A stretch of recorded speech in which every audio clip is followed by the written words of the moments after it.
Audio nerds, fuck off. As long as we're fucking audible, you better be happy. Yeah, it's. But also, we need Patreon money to buy audio. If you happen to be an audio nerd and you're rich, feel free to subscribe to the Patreon. Patreon.com. I really want to get a better mic than this. I want the Joe Rogan style mic, real bad. So he's a millionaire. What do you think? Yeah, dude, that's like a long ways off. Well, does that mean his microphone is $1 million? Yeah, maybe. He spent a year's pay on a microphone. When you're a millionaire, every single thing you buy is $1 million. Instead of Dollar General, it's $1 Million General. He just goes in there. God. It's like it's just in Hollywood, on the Hollywood like mountainside. I mean, his audio, his AV setup is almost certainly over $1 million. That's no question. Yeah, he's got like although his new setup is not as good as his previous one. I don't know if you guys watch like the contemporary Rogan I don't. video stuff, but like he's in like a weird like I don't know, Elon Musk style like space container. Looks like he's underground. Yeah, it has way more of a bunker feel to it. There's like less, which I'm sure he was going for. Yeah, I bet you're right. But hey. Yeah, hey. Spinecrackers, welcome. Welcome to that magical, soothing, sultry fourth voice you just heard. We have a very special guest this evening. That's right. Original OG friend, not only of the pod, but of the three of us individually since IRL since way back. It's great. And patron of the podcast. It's Casey, folks. What's up, Casey? It's Casey. Hey guys, thanks for welcoming me on. Yeah. OG friend, recent patron. Facts. Love the content. Look forward to it. Just crave it every Friday. More. Oh yeah. I'm just big Murakami boy. Also, yes, the resident, no pressure, but the resident Murakami expert for the evening. Yeah, I don't know about that, but we'll see. That's the role you have now. We did establish that you have read more unique Murakami books than all the three of the rest of us put together before we started. So, oh man, that's a lot of pressure. You have us on word count and page count. You've read thousands more words than we have by. You've quantitatively. Yeah, your muscles have lifted more of these fat Murakami tomes which is why you're lithe and strong and successful, and I'm a fat slob. Yeah, this is the chunkiest book I've ever read. Is that true? It's the biggest one? Chunkiest. Wow. The biggest book I've ever read. You know what? Now that's making me wonder, like, what's the longest book I've ever read? This is up there, I think. Yeah, well, we can measure it right now, see how long it is. Paul, you got to get your drug dealer scale that you had that could take. Yeah. Oh, I have it right here. No, dude. The length, thousandth of an ounce. The width and length is fucking. That's Patreon only content, baby. Oh, that's true. I won't do it. Too hot for fucking Zoom. This actually might be the longest book I've ever read too. I don't think about it. I'm trying to think what I would have read that's been longer. 1 pound, 2 ounces. Okay. Nice. Leaves of Grass has an ounce on it, I think. Yeah. That's you mean House of Leaves? Leaves of Fuck! I can't be embarrassing myself this early. Oh my god. Matt, that's the quickest Matt fuck exclamation yet. 3 minutes 57 seconds. Jeez Louise. Matt, to be fair though, when you get something wrong, it's like a simple mix-up like that. It's not something it's a that switch I do. Also, to be fair, Or I you're a can't pronounce dumb a word. baby who doesn't know No. anything. Oh my Gabe. Gabe's a Ugh. bully. Know this, Casey. Gabe's a bully, and if you mess up if you slip up even I a know. little bit, I will slip, and True. I will give this man an feel it. inch, he will take a mile. That is That's all not I got to true. say about it. That is not true. I'm a very generous interlocutor, and I always look for the best in the people that I speak with at all times. It's tough titties for Walter Middies if you Tough really fuck, if you fuck up on this Jesus. podcast. Oh yeah. That's all right, Casey. We just got to put some Vicks Vapor Rub under our noses. Just get into it, you know. What does that down do? to business. How does that help? That's what people do when they dissect corpses or deal with people covered Oh. in shit. Okay. It wakes you up. You know what else wakes you up? Drugs, cocaine, I didn't want to say it. I want to be PC. PC. God. So Wholesome. should we? What have we told I our was trying names? not to That's brag, but Matt, and that's Matt. Paul, and I'm Gabe. I'm Paul. And we said Casey, so that's good. Yeah. But say your name in your voice. I am Casey, the guest. Nice. Right. There we go. Wonderful. You have to talk like that every time you talk. Yeah. The guest approaches the bench. The guest is speaking. Yes. The guest is speaking. Please, by the way, please raise your hand whenever you need to talk in here, Casey. Yep, you have to raise your Yeah. hand. We're Yep. polite here. Yep. No talking over each other. This is one of the longest books I've read in recent memory. I was really trying to think. I may have read like, I don't know, something that's longer. I've read longer books. So. Oh, cool. I mean, like 1,000 pages. Yeah, dude. Whatever. Like Moby Penis. How long is Moby Dick actually? That's like 800 or something, right? That's less than 1,000. Nah, man, I think it's. Or is it less than that even? I don't know. Let's guess. I think it's almost, comparable. 584. to this? 584. That's it. That's Oh, my guess. oh, okay. I thought you looked it up guessing already. We're just gonna do quantitative. All right. This one of my is a funnest- statistics this is one of my funnest podcast. games. Remember, there's font and Oh, margins. it's 307. Oh, I'm getting different. That can't be right. I'm getting much different counts. One says 378. One Incorrect. says 504. One says 752. Incorrect. Well, okay, so either slightly less or comparable. Yeah. Yeah. Okay. Um, Either way, Well, and I that's not the apologize for measure. making you read it. I'm sorry. That's not it's so the measure big. of the quality of a book. don't right? tell that to That's- fucking BookTube. Don't tell that to any book reviewer on BookTube. Yeah, I or think the Twitter. key is all you weird book length fetishists out there who are like hefting the book in your thumbnails and going like, "Whoo boy, thick, Book equals long equals good. many pages." It's so dumb. It's such a dumb thing. I hate it. Yes. Yeah. That's probably a conversation for another day, but it has to dovetail with this conversation because this book is so long, but it doesn't have that. People don't treat it the same way as they treat some of these other chonk fat boys. Well, I think that's the special power of Murakami. Yeah. I don't know. His thing, every book that I've read, and Casey, as the expert, you need to corroborate my claims Not the expert. at every point. I'm sorry, man, but that's... You've read all of his books, right? All 1,000 Yeah. of them? Yeah, today I read them all just to brush up. Casey's Wow, Casey's speed reader over here. for all the on cinema fans out there. Casey this evening is the real Mr. Murakami. No, That is- I think it was last year. I was talking with Paul, and I was looking for some book reads, and he recommended Murakami, and then I just read 3 quick in a row and fell in love from there. Was that before we started the podcast that I had Had to you? have I been. recommended that book. Yeah, I don't remember. I don't remember. I Well, think it was around this time last year. I don't So, know if yeah. we I don't know when you before. started, but yeah. I don't know if we've said it, but we are about to discuss Killing Commendatore It's in by the title. Haruki Murakami. Facts. Now, this was Paul's choice, and I don't know if you, Casey, we just sort of have the chooser run through any sort of rationale or whatever. You know the drill probably. So, Paul, if you want to just give your quick rundown of like why you chose it, what you thought in your choosing, what you think about Murakami, all that. Why that booty so thick? Yeah, exactly right. Why this book of fucking? He's a beautiful man. He's got a good booty. He has no booty, dude. Have you seen those running That's pictures? true. Come on. I mean, I haven't seen him nude. It could be really great without the shorts on. No, You no can way. picture You it. can't hide a fat booty in running shorts, dude. Yeah. Well, that picture was also taken like 25 years ago. No. It could be big now. You don't. I mean, you're freaking. Also, your can't booty see doesn't get fatter as you go from like 50 to 70. That's not happening. Yeah, you just go Hank Hill Yeah, exactly. fast. Everyone's different. No, Butts are subjective. Not that different. Okay. Final word: Murakami has no ass. And there's the highlight clip.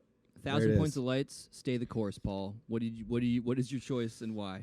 So even after what we just talked about, we are actually smart people. So just disregard the last 2 minutes. Well, I picked it just because I read it last year. You know, I think it was probably around a year ago, this time last year, and I just really, really loved it.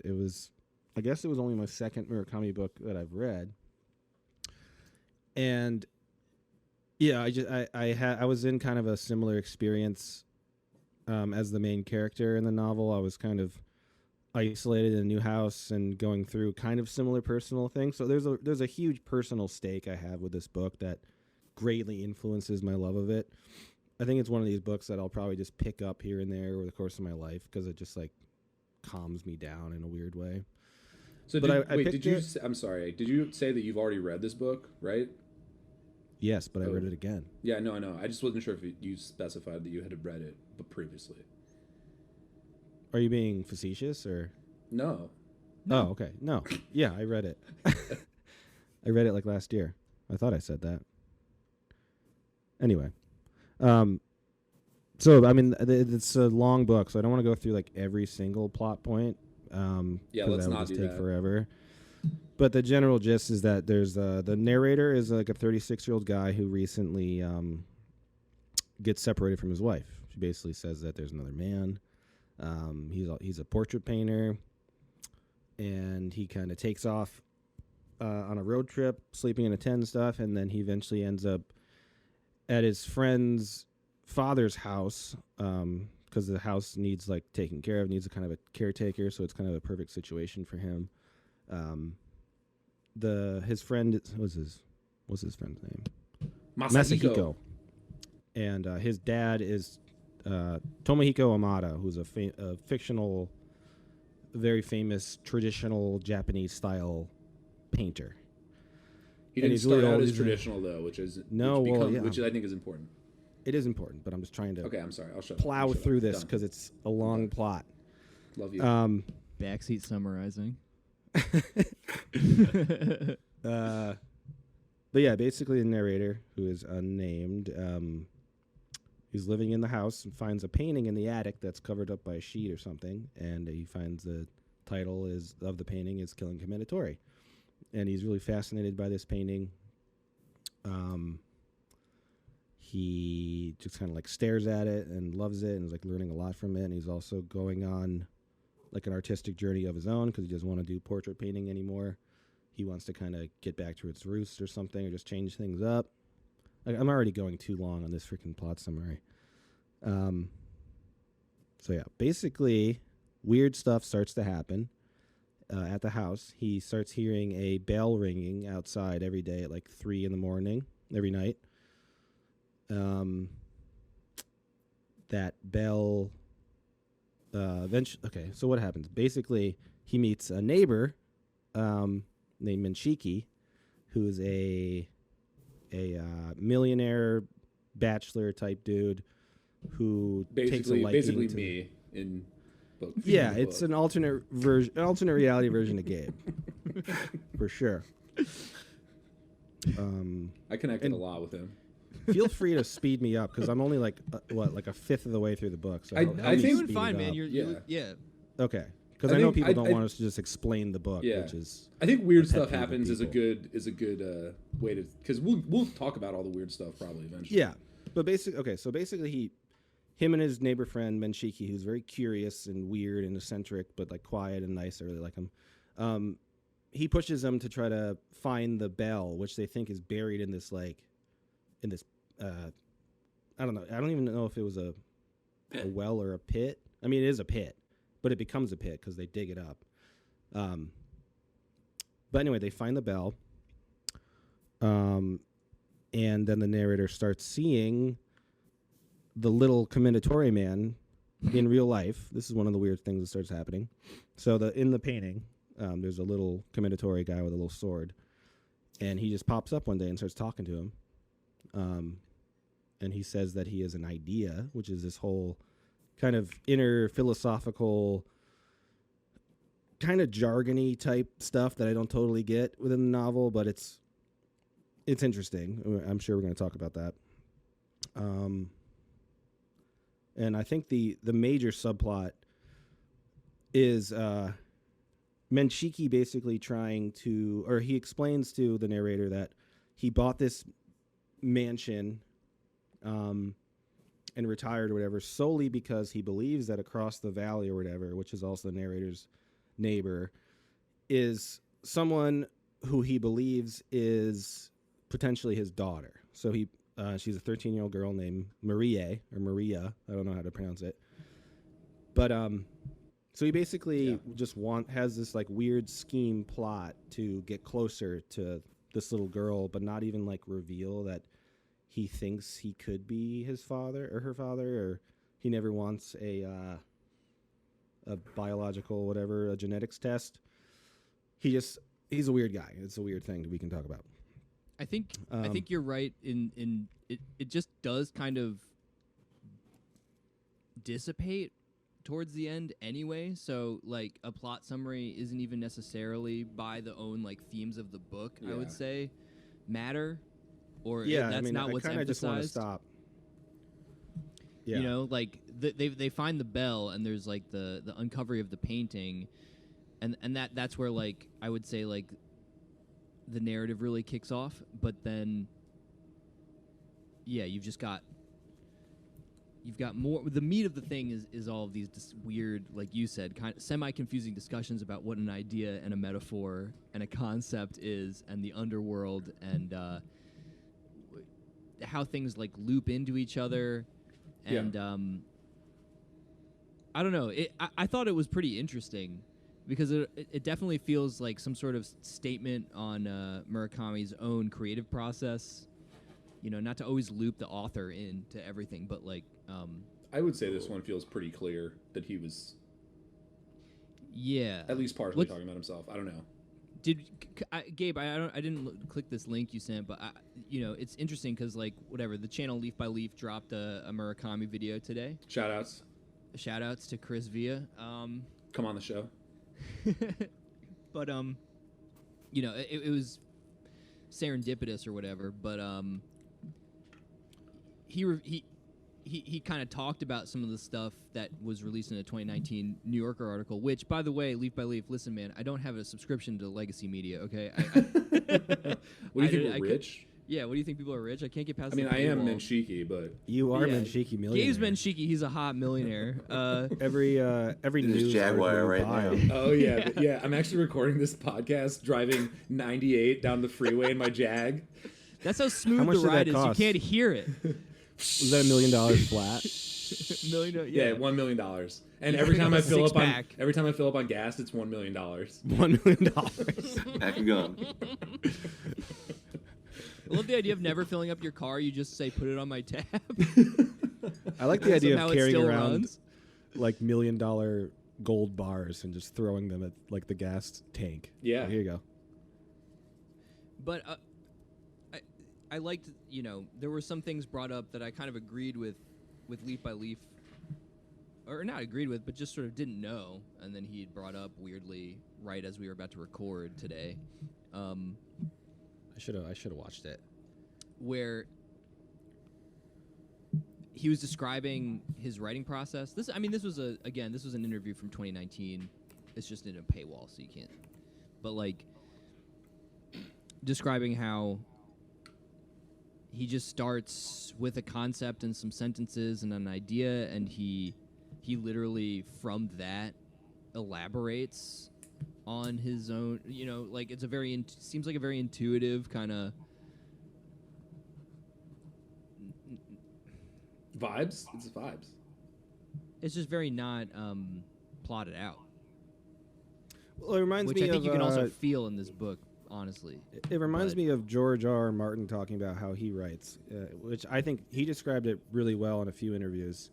He describes it as like gardening. Like he has like an idea and he plants stuff, and he has an idea of how the garden's gonna go or whatever, but no one can actually totally predict how things are gonna exactly grow. So there's like an organic thing that happens. And I didn't watch the Leaf by Leaf video, but I definitely see Murakami as that type of writer, someone who like plants ideas and lets them grow and doesn't even like necessarily care where they go.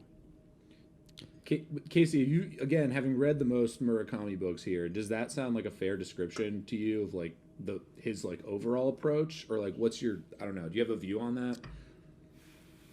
I mean, I haven't yet watched this Leaf by Leaf thing, but I don't know, off the top of my head or off the bat, I wouldn't say like I think he started with some kind of random thoughts and ideas and see where they went. But I guess thinking about it more, I mean, potentially. I mean, this book kind of goes in like, it feels like it goes in a million different directions. Like so many different little stories are tied in and whatnot. But again, like there's a million different like pieces to dissect in this one. So did he perhaps he did. Is this the most recent book he's published? He just released one like a couple weeks ago, I think, actually, or like a month ago. But I think that was a collection of short stories, right. But Men Without Women we discovered was after. I think this is his most recent novel, right? He has very similar themes in Men Without Women too, but like most of his books have similar that's part of my question. I guess again, Casey, you're the expert, and you have to get comfortable. Matt, you're the expert. CFA.expert. Listen, guys, I'm the expert, and I'm actually the millionaire here. So I'm the mic is $1 million. No, I'm the expert. No, I'm the expert. No, I'm the expert. Trying to ask Casey a nice question about how does this feel in comparison to the other stuff you've read, having read, you know, the most widely. Not you know, this doesn't have to be some profound lit professor kind of answer, but just like, did this feel like the same vibes as the previous books you'd read? Like, are the same themes being broached? Because that's what he gets hit with a lot in his critiques and praise. He's like, I was going to mention that because it seems like a lot of his themes are reused, and there's this kind of funny. I think it was a New York Times post that they just like, there's this Murakami like bingo card where I think I pulled it up before this, where like there are these like, I don't know, common themes that like he always brings up. Like I'm looking at it now: mysterious woman, ear fetish, dried up well, something vanishing, and so on. So it does seem like he reuses certain themes, and I kind of saw it in this one too. Ear fetish. But I feel like this one, like there's a lot of filler, and I feel like what really goes down, like you have to wait till like the very end of the book, last like 200 pages or so, until it feels like, you know, something's happening that you were kind of waiting for, in my opinion. I can jump in on that point, because for me, one of the like themes so far in my reading of Murakami has been, you know, I came in for Norwegian Wood, and then when Paul and I started reading these short stories that we've been doing on the YouTube channel and stuff, it's been, you know, his reputation is this like really weird magical realism, like crazy, like, oh my god, it's so fucking weird and shit. And Norwegian Wood is obviously not that, so that's fine. And I like Norwegian Wood quite a bit. We didn't do an episode on it, but we read it together. And I liked the short stories that were not, and so I was like, okay, we got fucking 700 fucking some odd pages. There has to be that part of that his shit in here, and there is. But as you said, Casey, it doesn't really fucking happen until like page 500 or some shit. That's not true. And yes, it does. Well, okay. The Commendatore, The Commendatore the shows bell. up out of the painting and the bell. So there are these like small elements, I guess. And maybe my expectations are just fucked for Murakami, and I expect it to be like way more over the top and wacky than any of it really is. But that to me felt like, again, more like a tease than what I am expecting from my reputational understanding of Murakami as a writer. And then it does hit eventually, and it was satisfying, but it took a while to get there. See, that's one thing I really like about the subtle magical moments is that I like subtlety in most things. I think, like I wouldn't like the bell to actually like come out of the pit attached to like a lizard monster that comes and fucks Menchiki in the ear or something. I mean. Well, what do you say? Well, I would read that. well. I really like the subtlety and the slow build up, and I know you guys. I think you're probably all gonna agree a little bit that you think there's a lot of filler in this book, but I mean, I loved it. I don't know. I loved the slow build up, the kind of mundane moments where he's just like talking about parboiling vegetables and drinking whiskey and. Making I love pasta all sauce, that stuff. which is another Murakami bingo card thing. Right. I just a big aspect of the book was just like it was a very comforting read for me and just pleasant, but mixed in were these very real emotional elements and actual danger happens. And I mean, yeah, I think this is an interesting question, right? Like, how do we parse like this is filler, this isn't filler, right? Like, how do we make that? How do we draw that line? How do we say like this needed to be there, this didn't need to be there? I mean, like, I'm not me personally in the way that I view literature and think about literature. I don't like to go down that road too much. It feels very like Mahler and very like I don't believe like editorial and stuff, and I don't like. That's not how I prefer to think about these things. But I guess the way that I can put it is that it felt like, I don't know if anyone else, I know Paul, you know what I'm about to talk about, but like there's these videos on YouTube that are like 10-hour long, like fucking binaural ASMR, like low tone, like vibe videos that you put on when you go to sleep, and they're all in like the fucking like spaceship like fucking engine room and shit. TNG. They're like you said, Paul, like the book is like very soothing and kind of comforting or whatever, and that was the closest analog I could think of to like those moments. Like it's fucking these long drawn out descriptions of like the weather and the valley and the traffic and this and that and like I mean, but like I'm not saying it's bad or doesn't need to be there. I think that's a separate sort of question. I don't know the answer. I agree. I think that the plot kind of opens up really slow. If it feels like the Star Trek TNG ASMR videos for sure. And it also reminds me of like Star Trek's kind of like an RPG, like how they deal with problems is like very RPG. So it's like two ships like facing each other, and they're like barely moving, and it's like shoot the proton torpedoes. Oh, their shields are down. Right. It's like the shields are at this percentage of strong. Yeah. I love it. I don't play RPGs, but Star Trek is an RPG show, and this book kind of felt like an RPG book. Like everything happens very slowly. Like something will happen, and like 3 weeks will go by until another plot point happens. Well, and like Casey said, there's a lot of like at the end. kind of side quests and side narratives. Yeah, and side that, like, quests. Yeah. My chickens have all left the barn. You have to get all 10 of them. Yes. To eat. Shout out Ocarina of Time. Yeah. Yep. But it's funny because I really like that. I was thinking of a RPG I played recently, honestly, which was Persona 5. I was gonna say yep.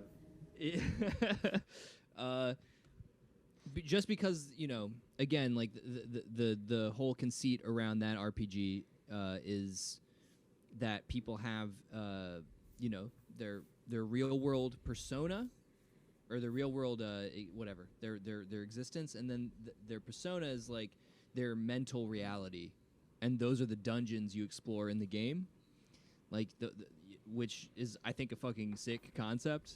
Like you go and like in that game, there's like a gym teacher, but like secretly he's kind of like sexually assaulting volleyball student like girls in the high school team, and like thinks he's some sort of king. So like you go into his headspace, and then suddenly the school is transformed into like this big castle, and he's like a king in it, and all this kind of stuff. I definitely got that notion or that conceit as a big part of this, and I'm gonna push back a little too as well. I don't mind languishing in things and like whatever, but I do, think that this book was over long for the ideas that Murakami, I feel like, was like kind of pushing forward.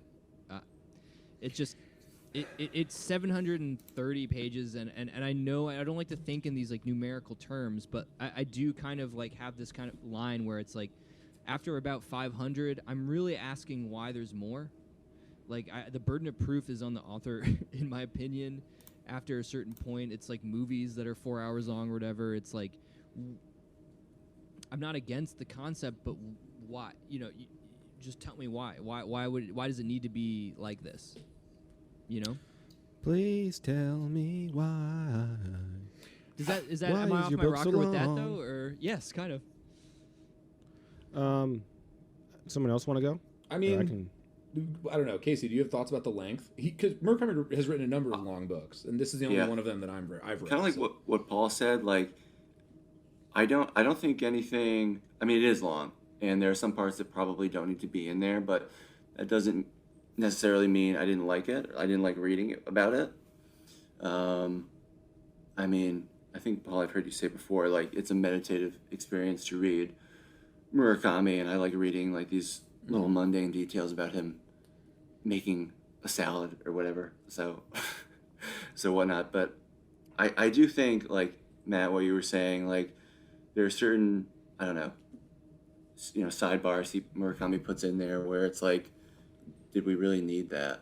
Like, sure, it might be good writing or just enjoyable to read, but I don't know if we really needed that as part of the story. Well, I guess I just yeah. Ooh, wow. Ooh, a three-way. Well, who goes first? Mexican standoff. I think I've talked. I don't know. I think I've talked more recently than Paul. Go ahead, Paul. Oh, okay. I was just to say that I think one of the pros to having a longer book that deals, solely with character interactions and character development is that you can get the feel of a character more in depthly by simply reading more about their experiences within the novel. Maybe the ideas of the book could have been told in a speedier way. Like, I was even thinking that this same kind of story could have been 50 pages in Men Without Women, because it has a very similar themes of that book. But you would lack all of the character development that you get from Minshiki, that you get from Marie.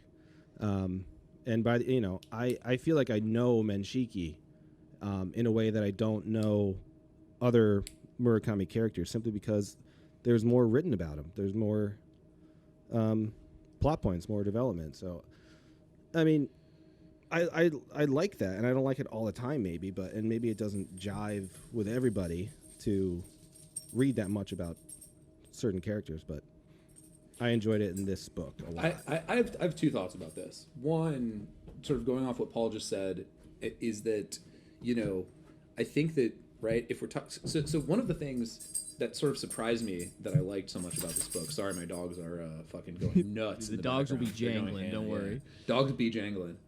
It sounds like the bell from The Pit. There you go. Oh, Dude, there you go. Okay, that was Wow. intentional. Beautiful. We all hear it. One thing that I'll say about this, this book that I was sort of surprised by was I kind of thought that the best part of it, which is not something that I hear talked about a lot in Murakami, was the characters. I thought the characterization and the dialogue and the way these various like personalities and like these lives are described was really sort of well done.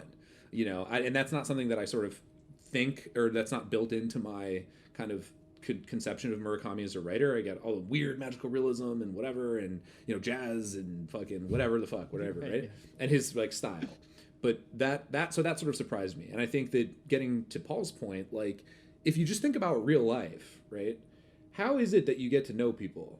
It's not like direct statements of, here I am, here are some themes that I represent. And it's like, it's in those moments when they fall asleep on your couch, or when they, show up uninvited and make a salad or whatever. And I think that's part of why these characters work so well, is because you do get those kind of quotidian, not directly like, I am characterizing this character moment that you get in a lot of other authors when they're doing capital C characterization. Yes, dude. And so I do think that there's some value to that. So that's point one. Point two is that my general discomfort with this conversation about like what needs to be there and what doesn't. I just think that it's and I know this is a fucking cringe phrase, but it does describe a real thing. I think it's kind of a slippery slope. Like, where do we end this conversation? And I also think are you gonna sit there and stare me in the eye and tell me that every single fucking page in Moby Dick needs to be there? Every single page in, whatever fucking Ulysses needs to be there? What does that even mean? What does it mean for it to need to be there in the first place? The fact of the matter is, we're dealing with a work and it was put there. I don't even know what we mean when we say, did it need to be there or not? The fact is, it is there, and we should reckon with that fact. And I guess agree. It just becomes this kind of arbitrary thing where, are we parsing like word and line, and it just feels like we're becoming sort of not even ideal, but whatever the opposite of ideal is, like the worst, like unideal editors. And I just don't know if that's like helpful.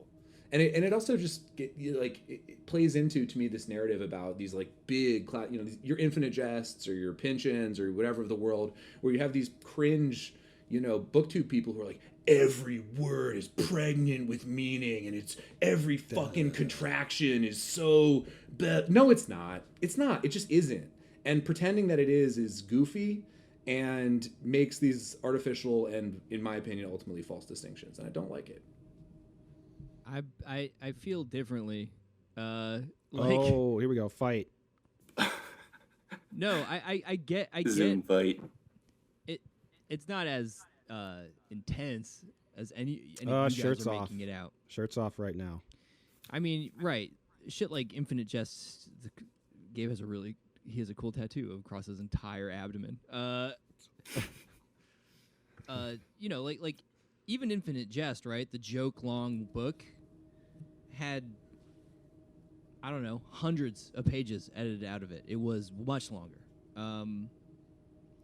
I think there is something to be said for authorial intention. I emphasize the author, I think, more so maybe than Gabe or, I don't know, anyone else might do in their own internal accounting of like what is or is not important. But like this book by I feel like I'm in a difficult position, but like I think this book was a bit bloated and it affected my enjoyment of it. Yeah. I guess I just need an answer to the question: bloated against what imagined ideal, and why is that the ideal, other than just what? I mean, obviously we're talking about what we like, but I think these discourses get into this book would be objectively better if it were shorter, and I just don't. That just doesn't. I don't think there's any like way to actually make that case. Yeah, but where do you move from there? If you have what?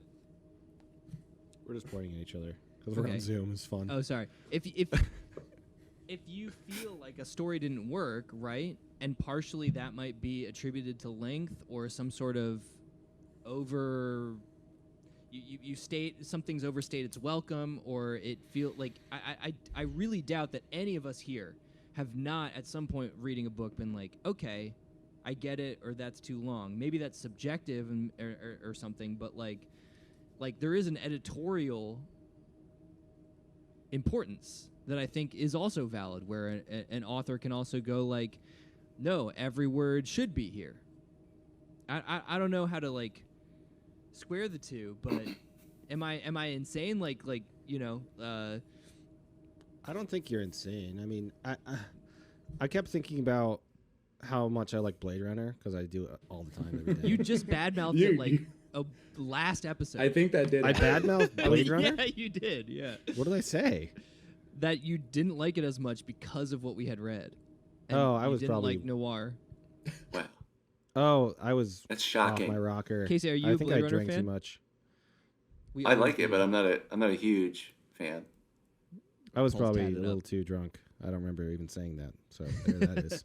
It was like early on in the episode, I think. So maybe I do remember. But I mean, I kept thinking about the scene in Blade Runner where Deckard is he's looking at the photo in that machine that kind of can zoom around on the photo and like enhance. You know, enhance. And that's like when people that don't like Blade Runner talk about Blade Runner, they point to that scene as being like, why is this so long and boring? It's like 10 minutes of him sitting on the couch drinking whiskey and zooming in on a photo to try and find a tattoo of a freaking snake. And the people that like Blade Runner, like me, they just subjectively enjoy it more, I think. It comes down to that. I mean, you can look at that as a plot point and be like, this is just filler-based. This is just a waste of time for the overall story.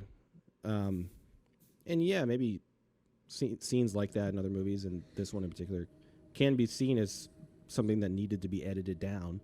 But you're watching a thing that was intentionally like set up like that, intentionally fitting a mood, intentionally long. And if you don't enjoy it, I think it comes down to your subjective experience. And that's where I kind of draw the line on this argument, is that I see it as almost entirely subjective. A lot of this argument. Here's my thing, and this is sort of a follow up to that last point, Paul. And maybe we should get back to talking about the actual book at some point. But yeah. I do think it's gonna be a long episode. Yeah, it's gonna be a long one. I think it probably is. I do Book's think long. book long. Too long. Long book, long episode. Well, but here's the thing. Here's the thing, though. There's so many ideas. My brain. Chalk level is high. Chonk high. No, don't. My brain is still in recovery mode for so many high level ideas. Yeah, that's what I was trying to say. But here's my thing with that, with this whole argument about length and what needs to be there and what doesn't need to be there. My problem with it, and you just helped me articulate this, Paul. This is the first time that I'm like formulating it in this way, is that it is something that people appeal to as a sort of pseudo objective measure to cover up other complaints that they're unable to articulate. Like it because Matt, I know for a fact that you like songs that most people would say, that note was held too long. This fucking silence goes on for 3 minutes. Why? This fucking solo is too long. Sure, yeah. And we could say objectively they are, but that feels meaningless because who's to say what is the objectively correct length for a guitar solo? What is the that's a stupid concept on the face of it. From my point of view. Maybe you disagree with that. And so I guess my point is not, obviously it's subjective. Obviously everything everyone fucking says about every book we've ever read on this show is subjective. But it is a subjective judgment that to me is used to obfuscate like discussion. Like this whole discussion about filler, it's unnecessary, whatever. It just feels it falls flat for me. I'm not trying to obfuscate discussion, and in fact, I have complicated feelings about it because I think a lot of people. I know that this book was not super popular amongst Murakami fans, and I get why that might be, but I don't totally agree with the conceptual, not real people, theoretical people that I'm arguing against. I have problems with comparing this to any other medium just because I think they operate on different logics. I don't agree with that. That feels like a cop out too, though. Why? I don't agree with that because I think that across all mediums there's a created objective truth of structure that shouldn't be there in any art form. That's what I think. I don't think it should be there in movies. I don't think it should be there in music. I don't think it should be there in literature. I just think that like structure can be made up by the artist. And I think like people that are very Mauler about movies talk about like, I don't know. I don't. Shout outs to Mahler. Am I getting Don't come on close the to show. being Mahler? Is that what you're saying? No. I'm not lumping you I'm in pissed with if that. that's true. I Okay. I'm not at all. No. Casey, do you know Mahler? No, I there's have no idea. way Casey knows Mahler. no No one idea. should. You're better off. Yeah. He makes fucking makes sucks. these like 10-hour videos like going through every fucking shot of every Star Oh my Wars God. movie and talking about how it sucks and there's plot holes. Yeah, don't know this person. Yeah. So Yeah. I don't know. I lost my train of thought kind of, but I don't think I believe in filler or plot holes for sure. I don't know. I'm more on the side of I'm towards Gabe, I think, with this. But I did lose my train of thought, so I There- I'm there I'm it on is. the same page. Like sure, we're kind of hung up on like the page count, but I mean, just to reiterate, like there was no point in the book where I'm like, God, I just want this section to be over, or like no point where I was speed reading through something because I'm like, oh, this is stupid, this is dumb, I don't want to read this. I thoroughly enjoyed like each part I read and each side quest, if you will. So, like, sure, the 700 page count is long, but I thought it was a fun, good read, just to put it simply. All I can say is that I enjoyed the book, basically. I just have like some qualms about it, and I think some shit dragged, and I don't think it's crazy to critique that. No, necessarily. no. Okay. The same way that I'm not saying that you're Mahler, I'm not also saying that it's crazy to bring up length. I don't think it is. I guess I just think, and again, I may be taking out some frustration on you that is not about you. This may be about like some larger scale conversations that I see going on in the Like, I hate Mahler, online right? literary community and stuff like that. But Yeah. it like it just feels that again, and this whole sort of question, like, right, because it seems like this kind of this whole discussion trades on this idea that if this book were shorter, I would have, could we have enjoyed it the same or even more? I mean, I don't fucking know. That's like that Right. seems to me both an impossible to answer and pointless hypothetical question. You just can't. There's no conceivable way to know the answer to that question.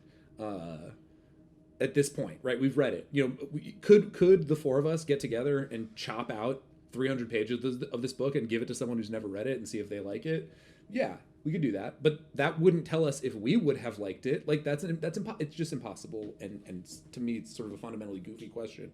And it also I feel like it trades on this weird sort of view of literature that like, or this view of engagement with books or media or whatever, that like time, time spent with a work of art needs to be efficient and for a purpose and whatever. And I know you don't feel that way, Matt, which is why I'm a little bit surprised, like, at this sort of, view. It's just more like time is not infinite. I think that's something to be reckoned with in these kind of things. I think about movies that are longer than 2 hours, and there's a lot of critiques Like about a like, that Bellatar kind of, movie or something, right? and it's like, people are like, why is that the case? Like, who is this snob who thinks that they deserve to engage with this much of my time in this medium, right? But I also have obviously like a rejection of just the hard rule of any sort that there's like a 2 hour max for a film. Like, Right. That's not true either. It's just more like, That attitude Yeah. just also feels weird to me because this isn't like I mean, obviously you in this specific case were forced to read the book for the show, but Forced against I don't your feel like will. I was forced. That's no, not I know, true. I know. No, but I mean, you know what I mean. But like in general, no one forces someone to sit through a 6-hour Bellatar movie. No one No. forces someone to read this whole book cover to cover. That's a choice that you can make, and if you pick it up and you could put it down at any point. It's sort of I don't know. I just sort of don't get it. Well, the complicating factor I would say about this book and about I think Murakami in general is something that's described as a frustration that I actually like, which is like there's it's not a Swiss washed book. Like it's not like a construction that is so like I've watched movies like this, a lot of like hoary kind of fucking like glossy high production value Hollywood films. You can get into like a screenwriter, like you can tell when a payoff is happening. You know when like the screenwriting is there to create like this quote unquote piece of entertainment, and therefore it sucks and is predictable, and that's like the genre thing, and that's something I think Murakami is very much like fighting against, where he's more intuitive and instinctive. But there's also, I think, the stated goal of Murakami himself of representing complex notions in a simple way, and this is something I cribbed from Leaf by Leaf, but like, where he's like, I want to write about things that are profound and complex, but I also want to create entertainment.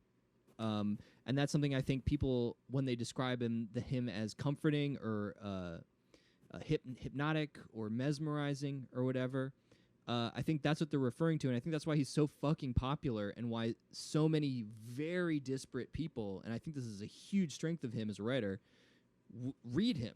Like people that would hate each other. You know what I mean? People that artistically and in their taste preferences would be like, fuck you, that person's wrong, blah, blah, blah. Like all kind of like do get a little bit gummed up together in their like of Murakami. I think that's a huge fucking strength, and I think not many people, not many living authors especially, have been able to do anything close to that. And I think Murakami is like essentially one of the greatest living writers that we have. I just think he fell short with this one. I hope that makes it a little bit more complicated. No, definitely. So maybe let's talk about like what did we get in terms of, you mentioned this idea of sort of writing simply, which I think he does do, right? Even if it is sort of repetitious or maybe whatever, overly descriptive in some places about complicated things. What do we think he's writing about here? Like what are the complicated things that he's trying to address? What are the themes? What are the like what jumps out to you guys as what he's trying to approach? The biggest theme that I think of when I read this book, because I read it twice now, it's about reduction. I think it's about the reduction of yourself, and it's about isolation and people putting themselves in an isolated state. The narrator is isolated in this house. Mm-hmm. Menshiki was incarcerated for like a year and a month. Yeah, and talks about his isolation there. He also has a fascination with the pit, and at one point goes down into the pit and like Martha Stewart insider trading. Yeah, dude.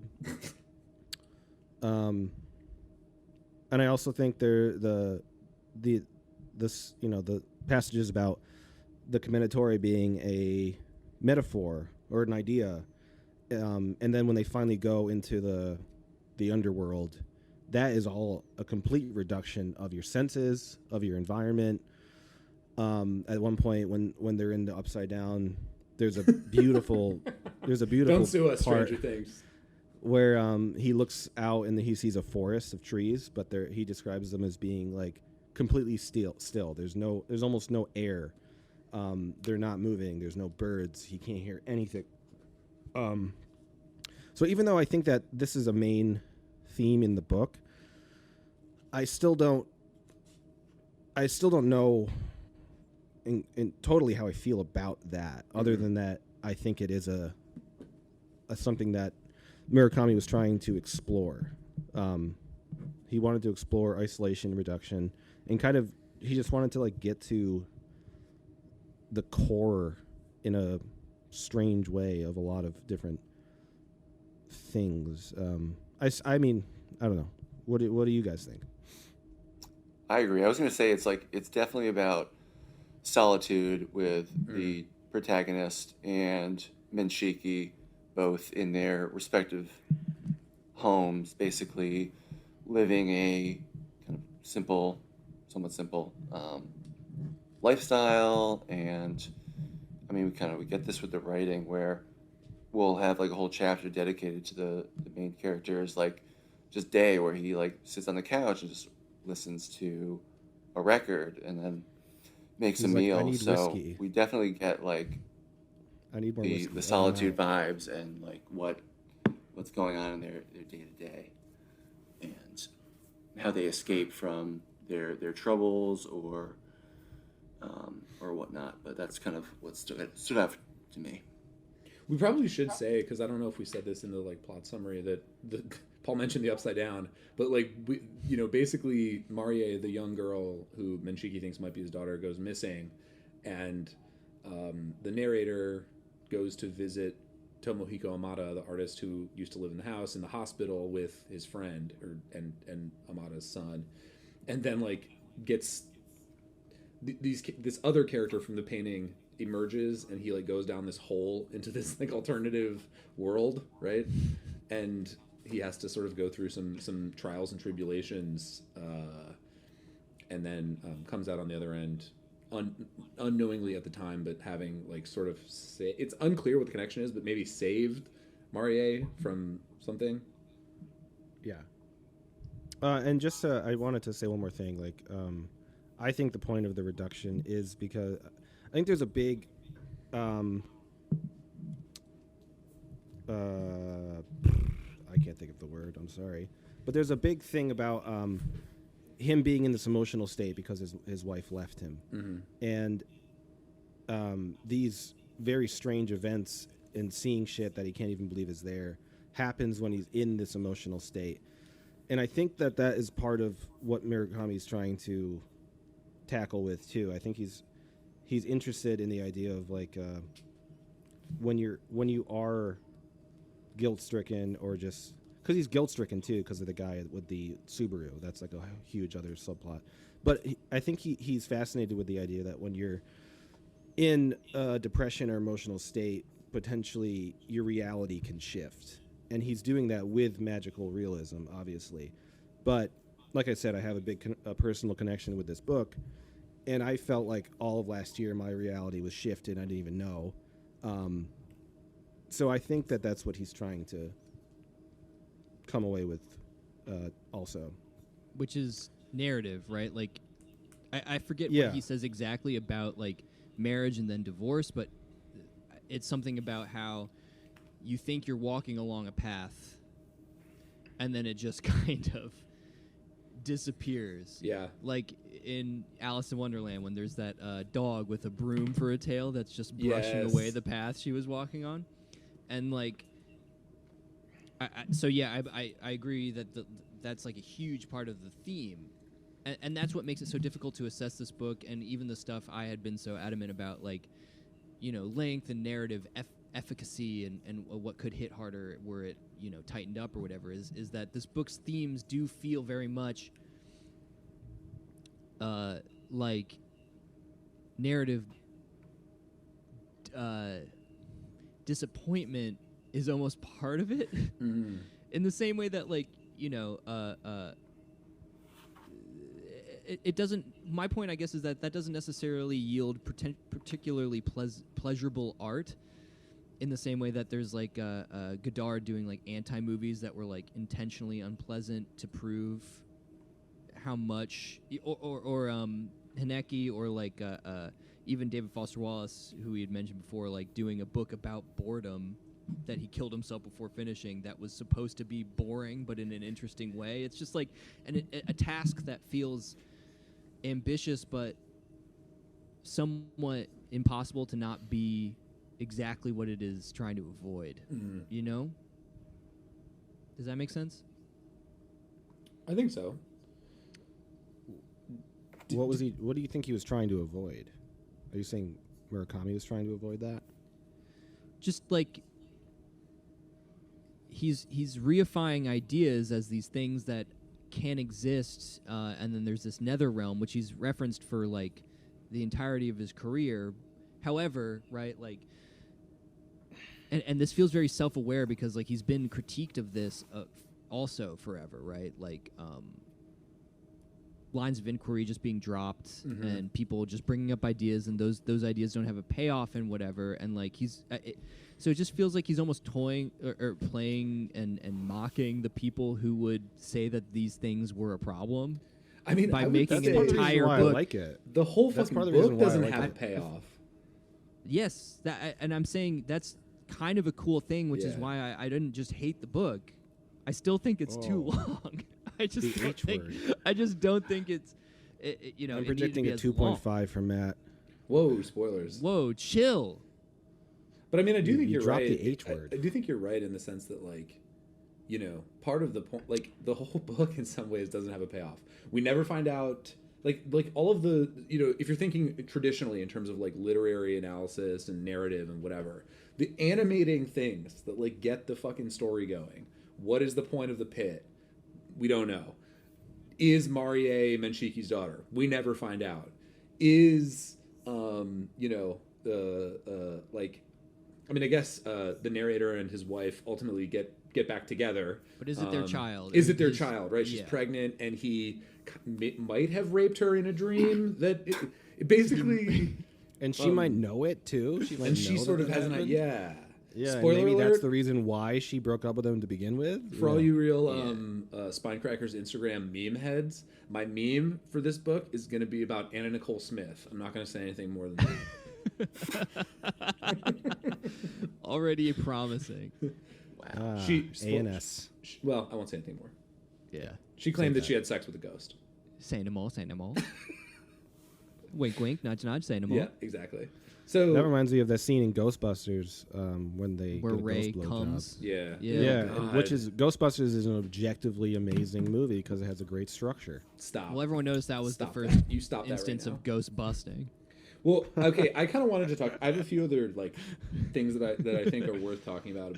Oh, that was funny, Matt. That took me a second. That was It's not even my joke, so it's all right. What did you guys Take make back my of laugh. that section that Paul referenced where he's in the upside down, essentially? Like, because okay, for me, like that to me was what I want from Murakami. It's like what, 50 pages out of 700 or something like that. Yeah. But that's like kind of what I wanted. I wanted that, you know, he's in this weird underground world, and there's like this faceless ferryman who actually is one of the first people you meet in the book, because the prologue actually takes place after the entire narrative of the story, and this guy, this entity, this like faceless ferryman comes back and like demands that he paints a portrait of him in order to get back this trinket that he left with him as payment to get across this underground whatever upside down river. Another unknown. Yeah, right, exactly. Anyway, so yeah, I don't know. I don't know if you guys have ever read The Phantom Tollbooth, but that was one of my favorite fucking books as a kid. And this Oh, I was section, totally thinking about that. Yeah. this fucking section gave me Phantom Tollbooth vibes like so hard, What a scary Yes. book for a child. dude. It's terrifying. Yeah, dude. But this Yeah. is like but did you not feel like that, Matt, about this section? It reminded me of The Phantom Tollbooth so much. It was I was adult thinking- Phantom Tollbooth. I was thinking more Alice in Wonderland a bit, but that book also fucked me up. Like I also didn't like that as a child. Like Yeah.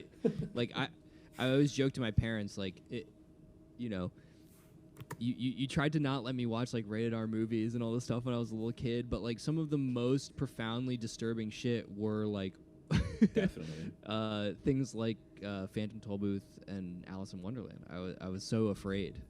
Willow was big for me. Willow. Willow, when they turned into pigs, Yeah. fucking killed me. I had to make my mom. I made my mom make up a story about a hero pig that flew, because of that So- fucking movie. So that were you to turn into a pig, it wouldn't be that big a deal. No, just so I could like think of pigs differently and like them again. That's funny. So what is this? What is the significance of this world that he enters? He meets, you know, this faceless ferryman. He meets another character from the painting, eventually, the older woman. Long face. Yeah, long face. Well, long and like face. Sarah Anna or whatever. Eggplant head. Eggplant head.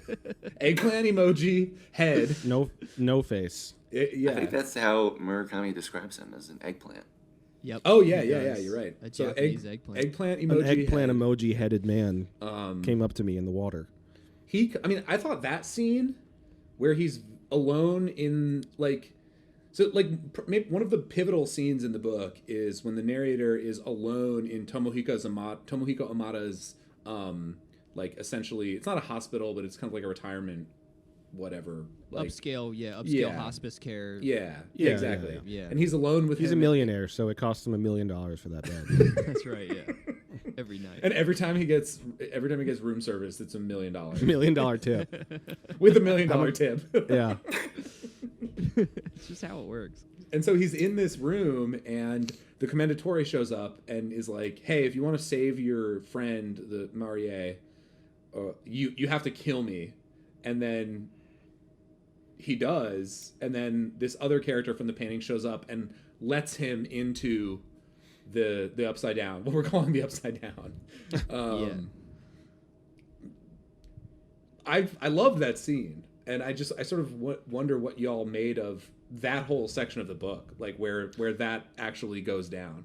Well, the climax of that scene in the pit or in the netherworld upside down is I was trying to find it, but he finally has this moment where he like basically admits to himself, like, I am hurt because of what my wife left me. It reminds me of that Twitter where the guy just tweets, "My wife left me," over and over again. But I think that was the point of it, and I think it relates to what I was saying earlier, is that like the MG or the MR, the magical realism, is there to pronounce the emotional state of Murakami's characters. And I think that this netherworld region where everything is simplified and it's getting down to the core, of his trauma from it, that he had with his sister, and his confusion about like why he loves his wife because his wife reminds him of his sister and all this shit. I feel like that was the point of it narratively. Yeah, I'd say that's right. I think that like all of these kind of misconnections and attempts at connection are definitely like the actual content or the actual like subject that he seems to care about elaborating through, again in this book, overtly like metaphor and concepts and ideas. Like these are characters. Like concepts and ideas are characters in the book. Like I feel like he's a little bit mask off in this. Like he's just kind of like here's what I give a fuck about, right? It's hard to like maintain human relationships. It's confusing, but here's also why I think they fail. And Right. here's how writing works, and how that writing is me tackling this, and like it just all feels very. I could get I could see where someone might think this is like the opposite of confessional, but this feels pretty. This feels almost on the nose in a sense. Yeah.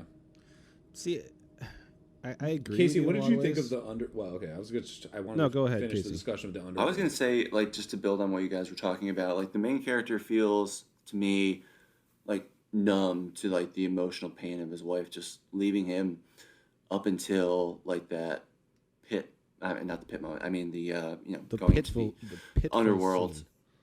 scene. And, like, perhaps, like, the Commendatore is, like, a filler for his emotional like loss, and like Paul, like you said, like he finally does realize when he's like in that underground that like he's hurting, like that event was a major impact on his life and whatnot. I wanted more of that underground. Same. See, for me, underground, it was whatever we're calling it. Well, wait. the Why did you? perfect What? amount. No, I totally disagree. Why did you want more, Casey? Because I agree, and I want to hear from why people who agree with me on this show. I feel like it came in, like that scene leading up to when he enters. I love that when he comes in and like Tomohiko Yamada's like his eyes are like straining, like looking at the main character, like realizing what he's going through and like seeing the same things. I thought like that was like really like good writing and like good storytelling, but it came late in the story, and like that big dose of magical realism like came late, and like I wanted more of it. It seemed like his journey to like rescue Marie in the underground was like, it wasn't really I don't know. It seemed like she was like hiding somewhere else, really. Right. And then he just kind of hilarious. Briefly journeys through this place, and then he's out in the pit. I think it's hilarious that she, like, Marie was just hiding in Menshiki's house for 4 days because she. What a weird fucking section. And I love it because, like, you get the feeling that whatever he did in the pit did save her, but there's no answers to whether or not they related at all, because she kind of was just like, she tells the story of what happened, and he was expecting her to say like, oh yeah, I was in the netherworld too. I was like hiding in a tree, and the penguin, whatever, and you saved me and they let me go. But it's just like, no, I was hiding there and I escaped and I went home.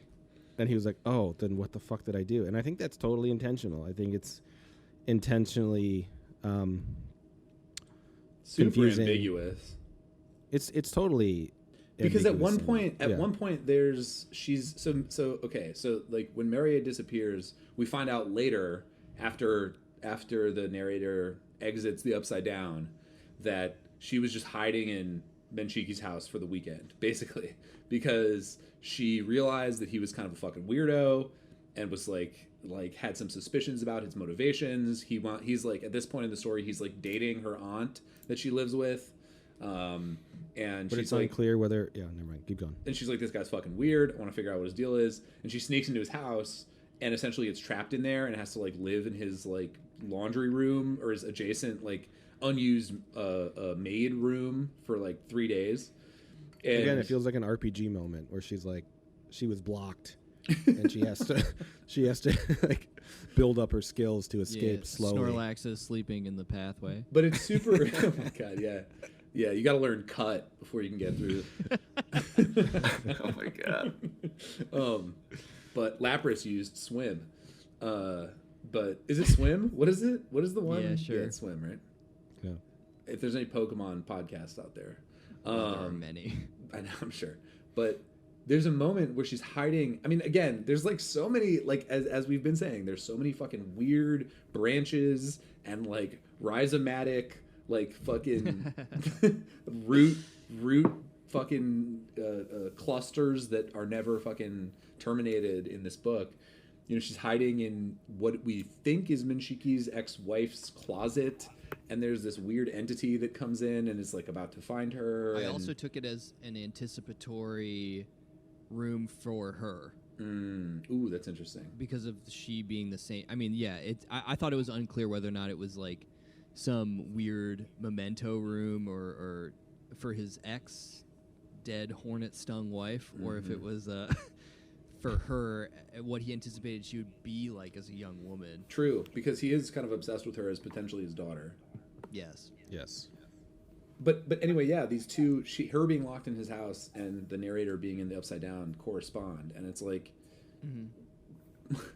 I don't know if we're supposed, because when she originally goes missing, I think we're supposed to think that she has disappeared, I think, as Casey said, into this sort of other realm, because she's talked about throughout the whole book this secret passage in the hills that she has from the narrator's house to her house, and we never see what that is. We never figure out what the secret passage is, and we're sort of, I think, meant to assume that she falls into this other world, but she's not.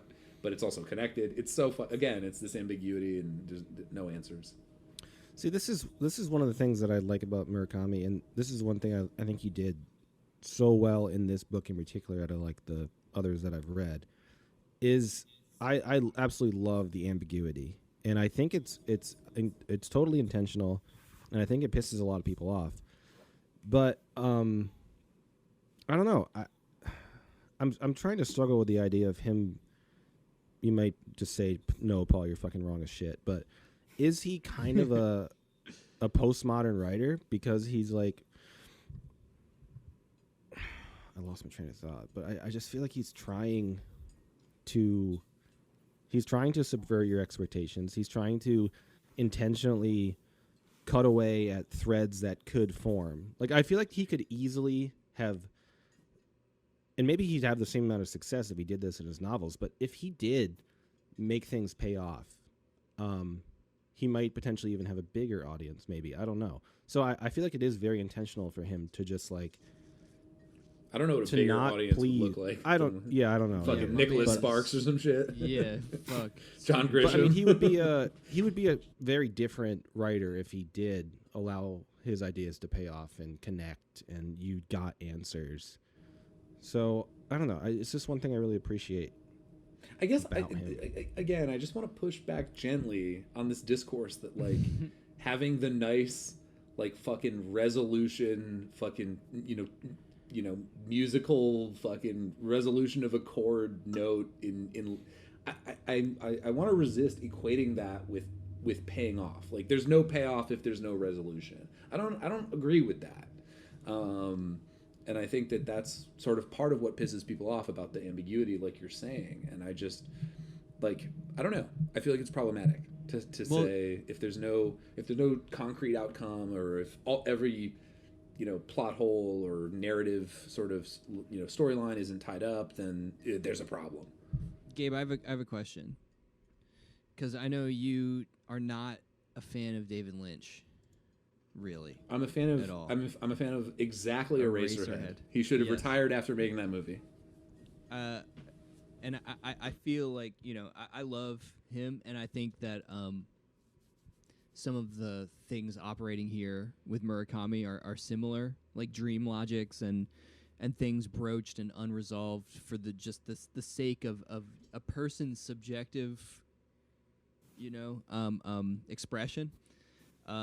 And that being something supremely unsatisfying and shitty for a lot of people who engage with their work, but that also being why there's such a cult following. I don't know.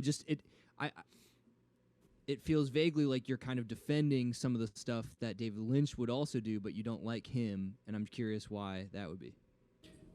Well, I mean, the first thing that I would say is that you don't know what score I'm going to give this book yet, bitch. And B, I don't. and B, like, I just have not read enough Murakami to say I'm a Murakami fan or not.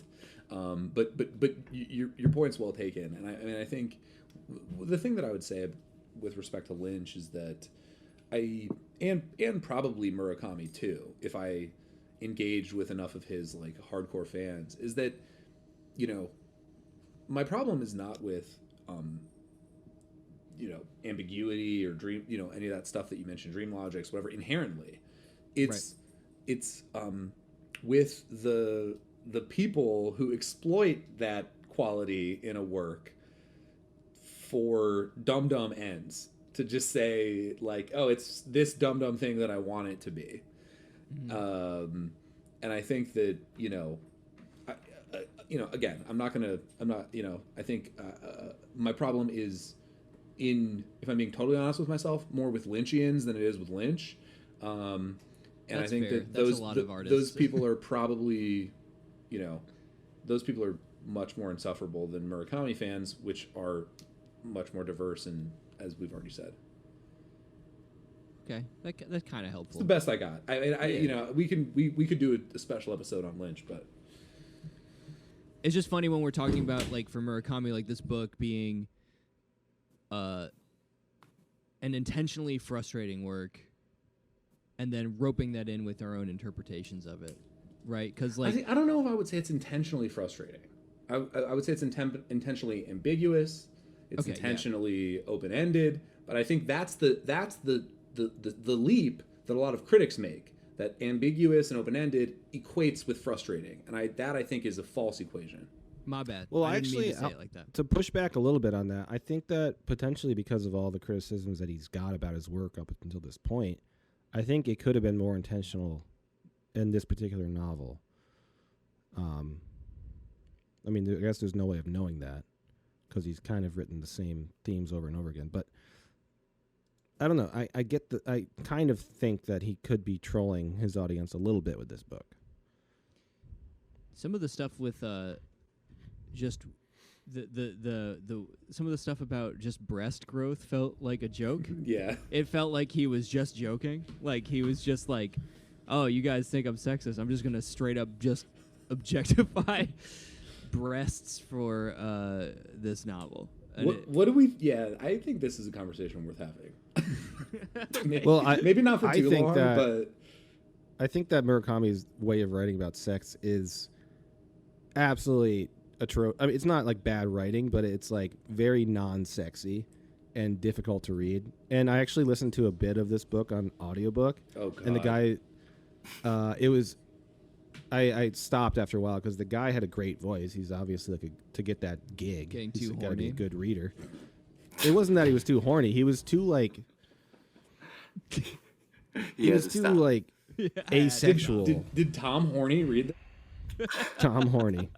It was Mark, actually. It was Mark. I'm sorry. Right, I'm sorry. Mark the Horny brothers are hard to, Tom Horny did the audiobook for Evan Dara's Flea, which also had some cringe sex scenes. Oh my God. But yeah, it's really non-sexy writing. I liked that. I liked clinical. that. But I do know that that's one thing that like Murakami gets slammed with is these sort of undeveloped female characters and like bizarre sexual preoccupations or whatever. And maybe Marie does talk over about her boobs a lot. Maybe I was over aware of the criticism to think that this was some sort of performatively like ironic thing where Marie is fucking 13. It's funny that we're talking about Lolita also. Yes. But like, just like especially towards the end he ramps it up. Just the discussions of breast growth were there's a lot of it. She calls him like a year later to update him on her boobs. Yeah, 3 years later. 3 years later, yeah. She's like, they're actually growing. He's like, we needed that. Here's one thing that I'll just toss out there, and maybe this is going to be enough to get me canceled. But we may, I think, in talking about Murakami, because he's so popular in the West. I mean, obviously he's popular in Japan too. But the age of consent in Japan is 13. Is it really? Yeah, it is. Oh, and I so did not know like that. part of this I'm tempted to just chalk up to like cultural differences, but I don't know how much, and maybe it's still fucked up either way. I don't know. I mean, that matters. Yeah. I don't know. I mean, Gabe, we talked about this a while ago about Murakami's like he has a very comfortable notion, or he has a comfortable sorry, I can't think of the word. Ability to like communicate his male gaze. Like he's very like brazen in his ability and his like I don't know, he just like doesn't give a fuck. And it's very honest and true to like a modern old man now. He's old. But how old is I think he there's now? something he's in his 70s. But I don't know.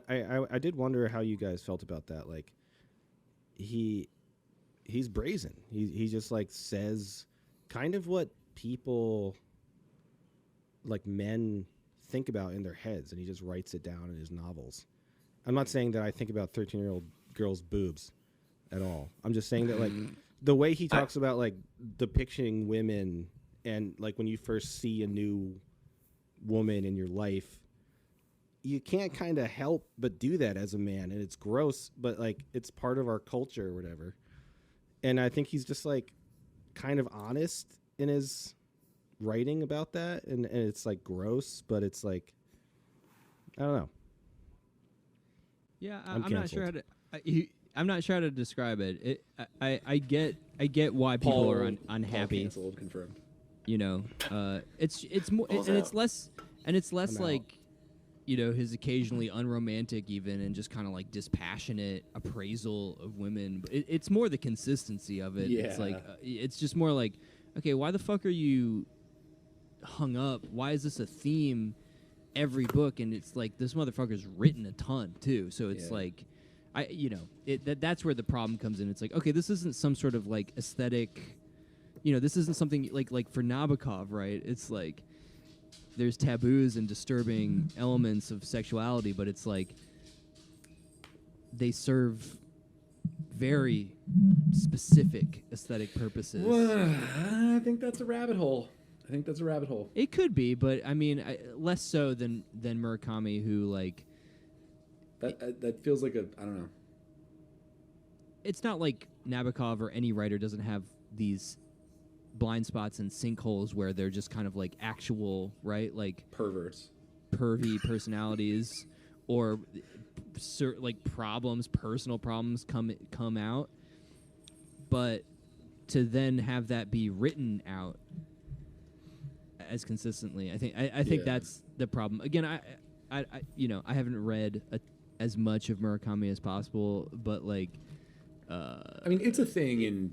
I think in all of his shit. Yeah, right? It comes up a lot. Would you say so, Casey? You've again read the most of his shit. Yeah, it's a theme, and like when you start reading it, it's like okay, and then it's like okay, maybe I want you to stop. But yeah, it's kind of like some of the characters in his books, probably. Yeah, that's enough. That's enough, I think. Isn't there in Kafka on the Shore some like There's potential some weird shit in that book. Incest, rape? Yes, sister. Okay. Yes, Yeah. sister. Yeah. Yeah. So it does start to like in one case, right? Like okay, Nabokov wrote Lolita. Okay, you can make the case for it or against it or whatever. But when it's a consistent theme like that, I think it's fair to at least ask like what's going on here. Yeah. Are you saying that Murakami is a pervert? I'm saying no. Well, yes, but I'm also saying that there's lots of other authors that are perverts that don't write about it in every single fucking book the way he does. Right. Yeah.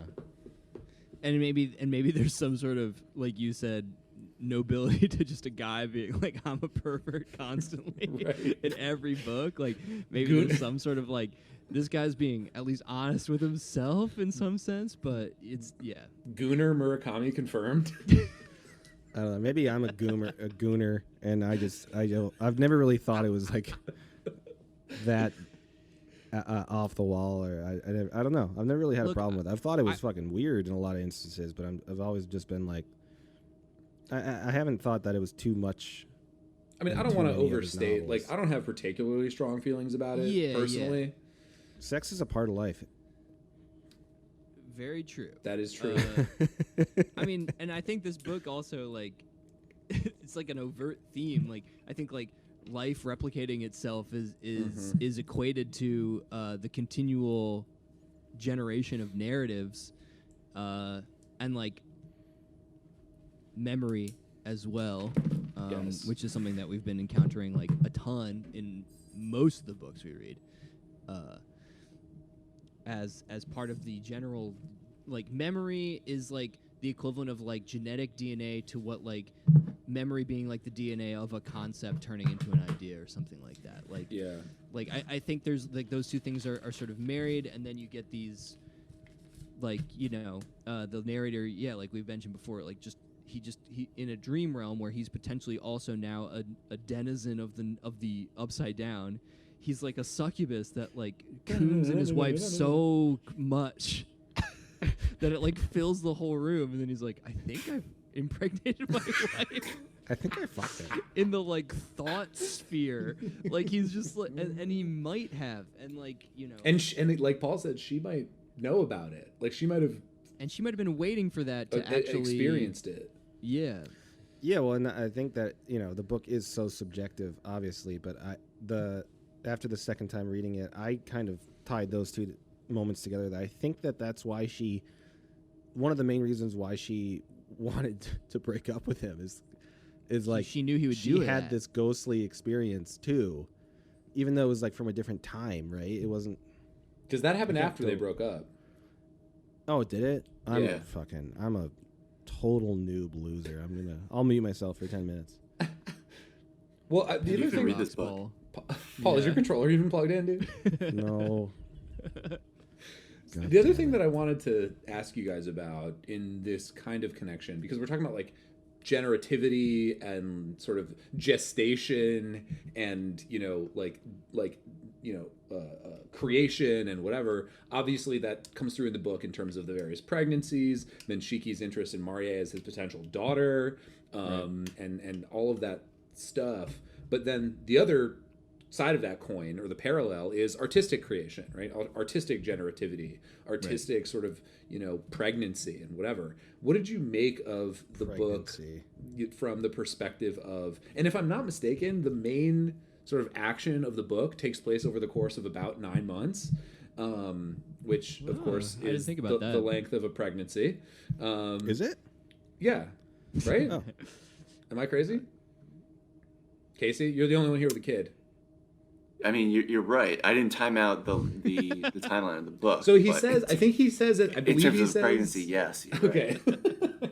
I believe he says. I'd want it in there for about a year. I believe he says. Casey's Casey's scientist and Murakami expert, and amazing father. Thank you, Gabe. I appreciate it. And a handsome bearded man with gray hair. Mm-hmm. And we also got some facial hair going on. And basically just a fucking unproblematic Giga Chad. You should call me Chad. Yeah, you're Chad, dude. I don't think that's a compliment. It is a compliment. It totally is. It's ambiguous. So, but anyway, I think he says somewhere in the prologue that he had lived in the house for a little over 8 months or something. Whatever. It's like between 8 and 9 months. It's like roughly the length of a pregnancy. It's not like a huge deal, but it's something I picked up on.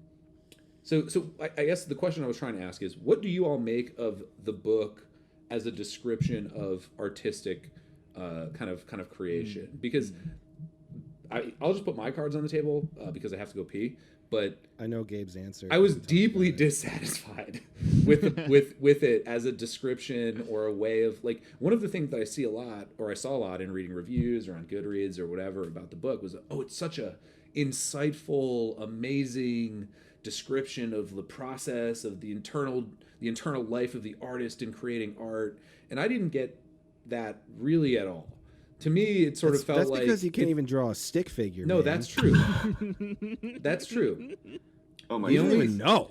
The only people here who have any artistic... well, I don't know about Casey. Are you... I don't have any. Okay, so Matt and Paul have some artistic talent. Me and Casey have none. Some?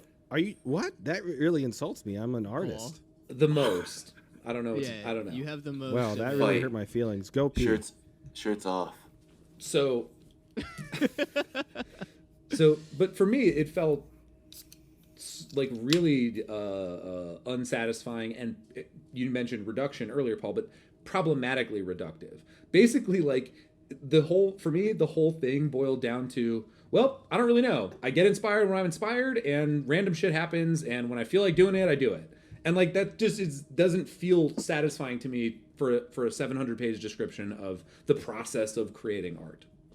I'm going to agree with you that. weren't satisfied. It sounds sarcastic. Are you actually? All right. Well, did sound a little sarcastic. Now Gabe's gonna go pee while we rebuttal. I'm gonna keep my volume up. My bathroom's right there. I'm gonna listen. Oh, okay. Well, all right, we're gonna hear him. Someone else. We're going to hear it. Yeah. You want me to go first? I'm muting it. Yeah, it's your rebuttal, dude. You're the most vocally opposed to what Gabe just said. Well, I mean, as an artist, Gabe, kind of diminished my status a little bit, but I found, this is clearly my personal connection, one of the personal connections I have with this book, but I just found that his depictions of how you go about making art, especially when, the main character is having like a renaissance, or, he's rethinking what type of art he wants to do.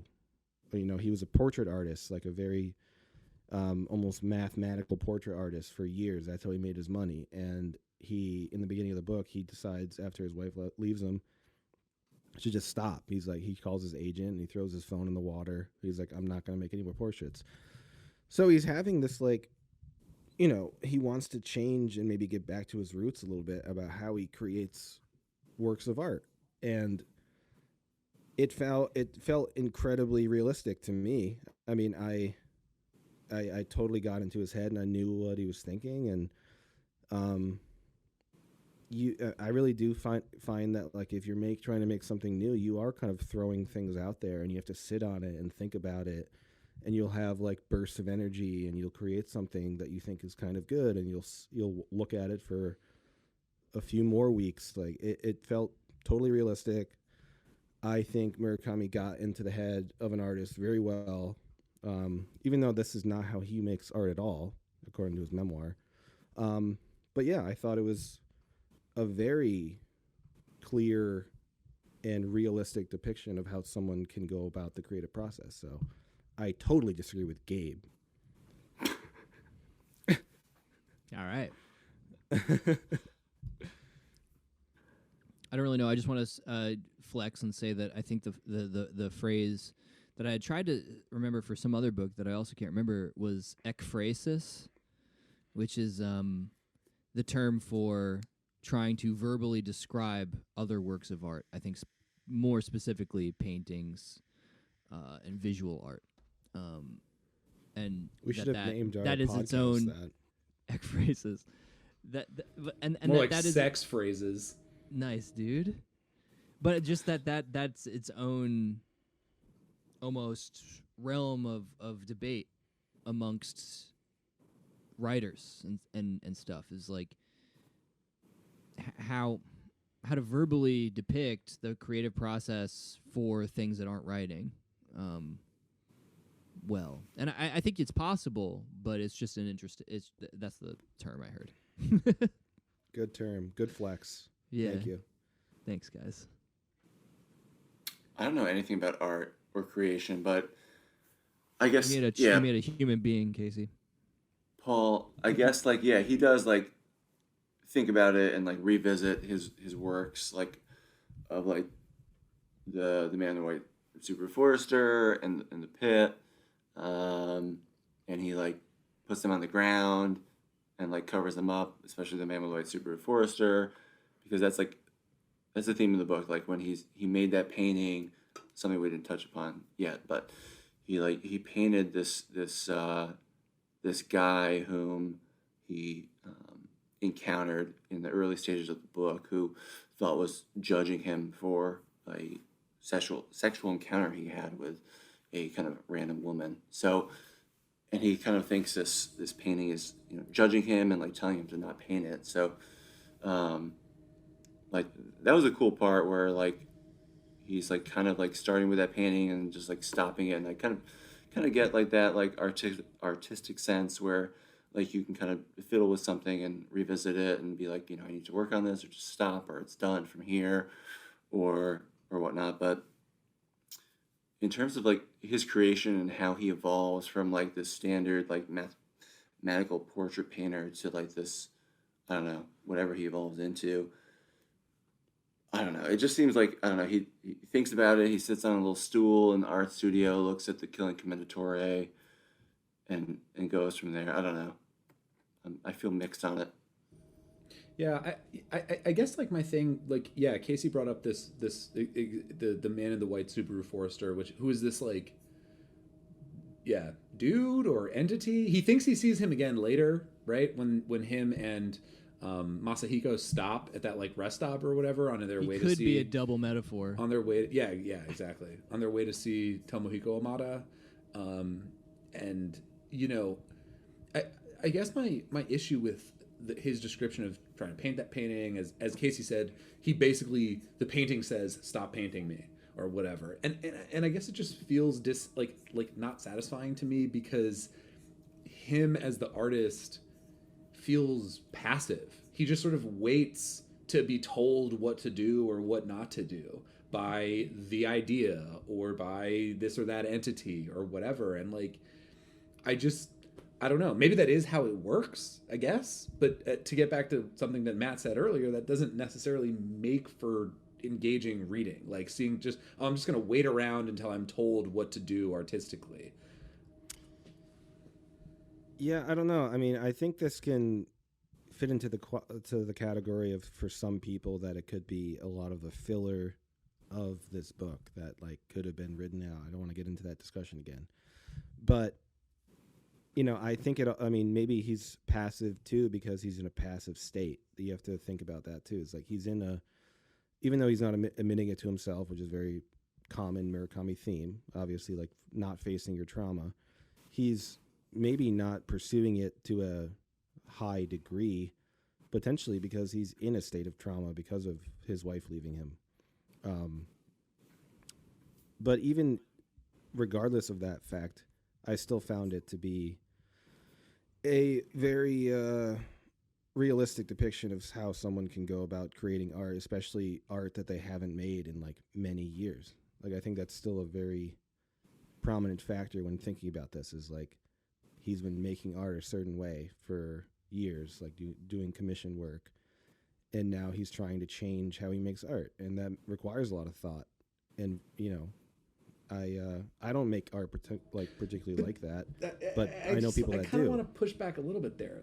There's no you're wrong. There's no You're thought. wrong. There's no thought involved. He just waits around for some random spring of inspiration. He doesn't think about it really at all. That's how it can happen, though. That's how that is how a lot of artists work. I mean, maybe I'm just saying, but realistic. you said it requires a lot of thought. So which is it? I guess. Well, I mean, okay. I said it requires a lot of thought, but maybe it requires a lot of time, because like he needs to sit with it and wait for the inspiration to happen. And I'm not saying that that's a good way to go about it, but that's how I saw what was happening. He was waiting for an idea to come to him, waiting for the desire to come back. It just felt very realistic. What were you about to say, Casey? I was going to say, like, remind me if I'm wrong, but I think like his first step away from his like standard portrait painting is obviously with Menchiki, but I forget his like artistic, like how he goes about painting that in a different way, because like he obviously like messes around with like different like paints, and like I forget, remind me, like, but like how does he like branch off and like from there like change his artistic style? I actually think that's a good question, because it's not super clear in the text. Like he talks about feeling very differently about his painting of Menchiki, but like I don't know. I don't know about you guys, but I couldn't describe what that painting actually looks like. I think the thing that gets the word that is used to describe the paradigm shift and how he works is unfinished, which I think is just part of more about the themes of the novel than I would say, like a successful depiction of like a really granular kind of accurate depiction. It might be an accurate depiction of like, I think, to give Paul some credit, like potentially the mindset of a painter, right? Like what you would go through mentally as you were working. But yeah, I guess maybe it leaves a little bit to be desired and is more just an analog to writing, and to the notions of narrative that I feel like, again, Murakami ultimately wants to get to, and therefore, like, when he paints Menchiki and Marie and stuff and the man in the white Subaru Forester, they're all not finished, technically, by his previous definition, but he still, like, enjoys how they look. He consider I'm just being a dum-dum not remembering because I don't read the book. He himself considers the Menchiki portrait unfinished? I thought that he actually. I thought he considered that one finished. It was the man in the Subaru Forester that he considered unfinished, and Marie's portrait. Right, but people that saw the painting of the man in the Subaru Forester thought that it was finished. I think it was Masahiko that said that. Marie sees it also and says the same thing. Yeah, but I mean, just to be the odd man out again, I think there are clear parallels here between Tomohiko Omada too having a resurgence, because he had a particular way of painting when he was younger and then switched it completely and became this millionaire painter. And I guess we haven't talked about that enough, really, is like, what are the parallels between these two characters? do their actual journeys like emotionally coincide, or is it just like purely circumstantial? But yeah, I think that is a theme of the book too, is just like a resurgence or a renaissance or a major change an artist can have. And I'm just still stating that I think it was a good depiction of the process in which an artist can take to change. Before it can be slow. Before we move on, can we just take a second to flag that one of Casey's nicknames in our childhood, as the Giga Chad he is, was Renaissance. Is that right? Not. I That's think kind of Paul and I right. had a thing about Briefly. the Renaissance Yeah. as a type of facial hair. Yeah, to be what precise.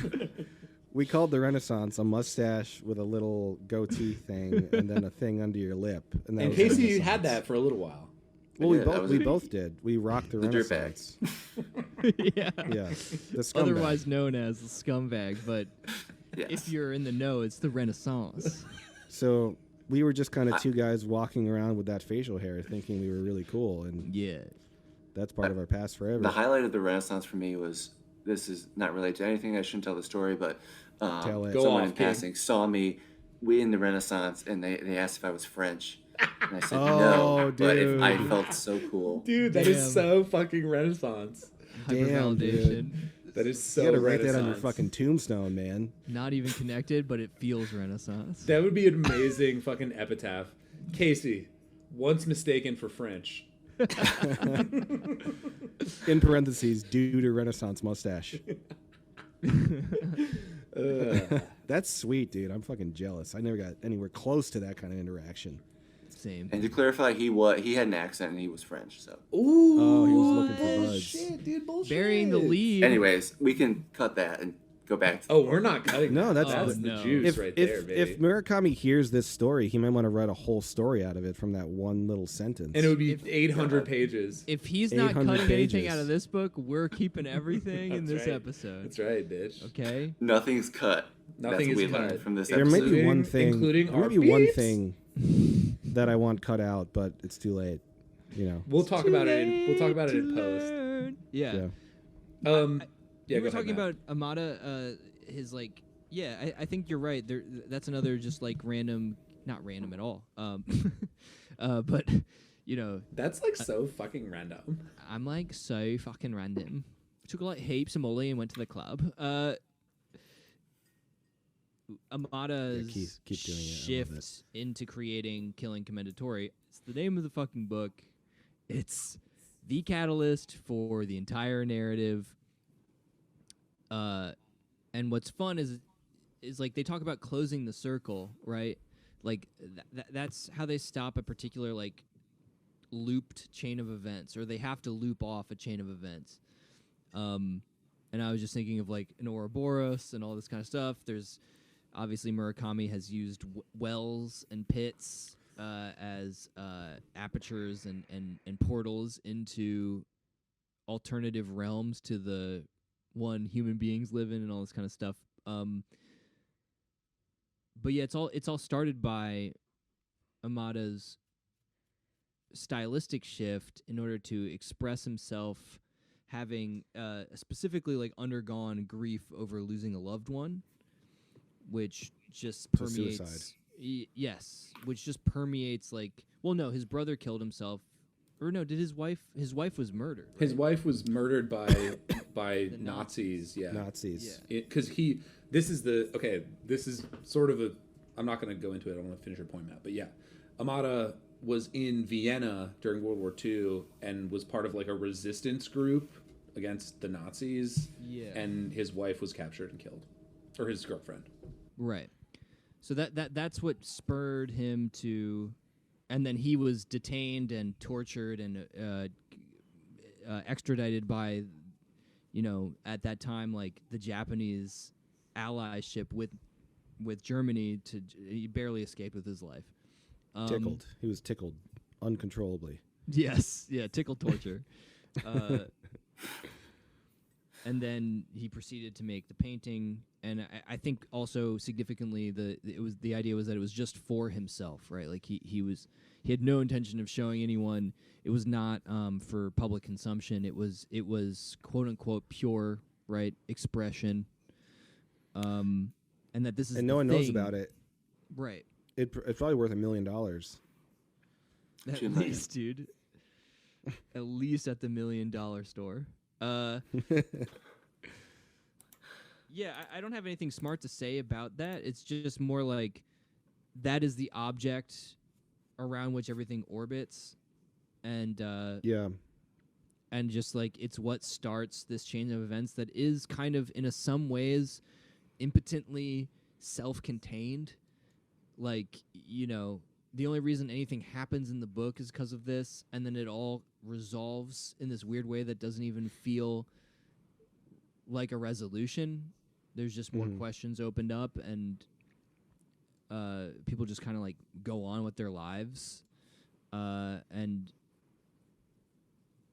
yeah, I think the key is like it's this. I think that the painting is supposed to represent some sort of unadulterated, pure expression, specifically of thwarted love, which I think again dovetails into just like thwarted connections with other people.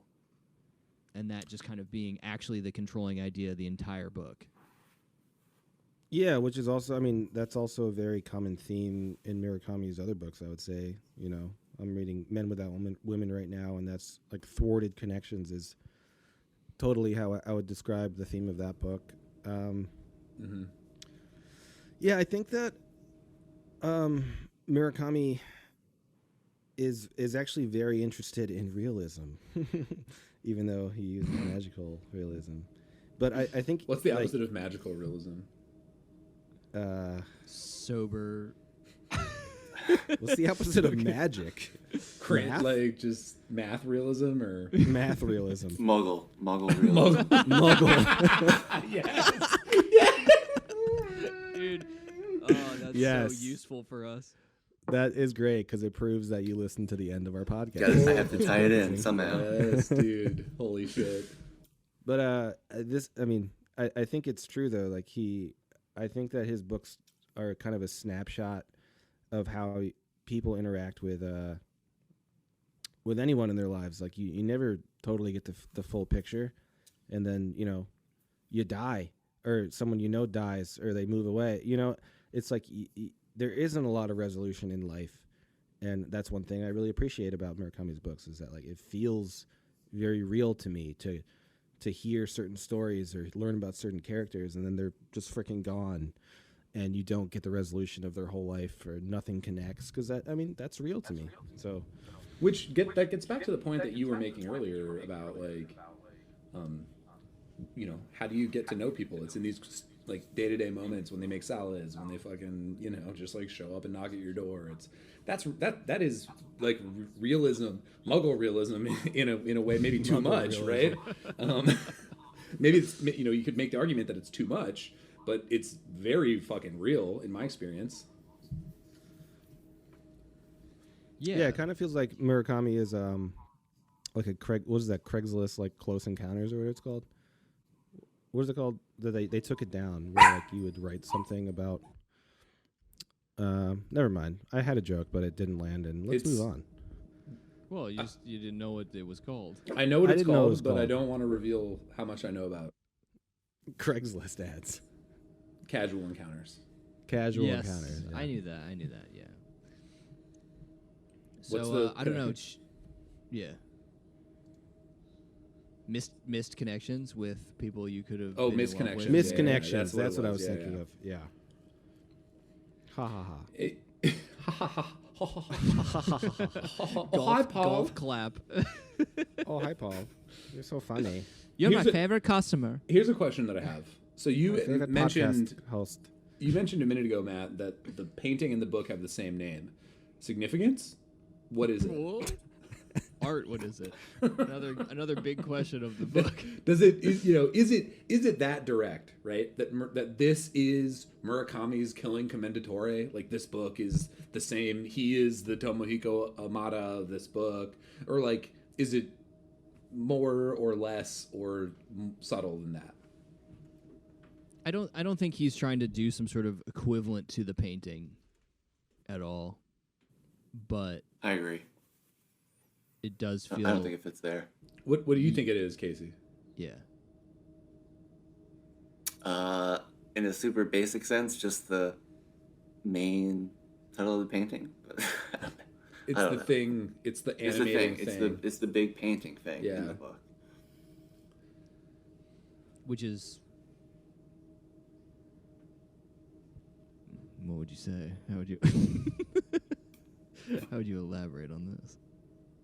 No. I guess it's all I meant was like, is it? Ooh, that's that's frustrating, Casey. Like, So he's narrative. He's describing, right? Like, I don't know. I guess I thought it might be more than that, right? Because there's all these mirrors, right? There's all these parallels. The narrator and Tomohiko Mata have parallels that happen in their lives in terms of, right? Like Paul said, they have this artistic turning point and whatever. And I guess I was just wondering if like this book, if somehow Murakami thought that this book represented that for himself also, which seems unintuitive because, as we've said, it contains so many sort of repeated themes and like touchstones that Murakami, I guess I was just wondering like how he saw himself relating to the painting, right? And why he made the title of the book the same as the title of the painting. Yeah, it's like,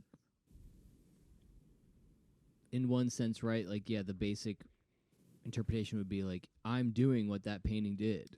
I am expressing myself as purely as possible in the art that I have refined for a long time, while also, I guess, in some ways, like, not doing what I've done for a long time. Which I think, I don't know, you said earlier, Matt, that this book is confessional in a way that's like not obvious. And I think maybe that plays in here. I think that's right. Yeah. The only thing I would say is that if this was his personal killing Commendatore, we would have never read it. It would have been in his attic under a sheet, right? True. We would have had to have waited until he was in a nursing home and then... Imagine just a book under a sheet in an attic. And it's like fully printed. It looks exactly like this.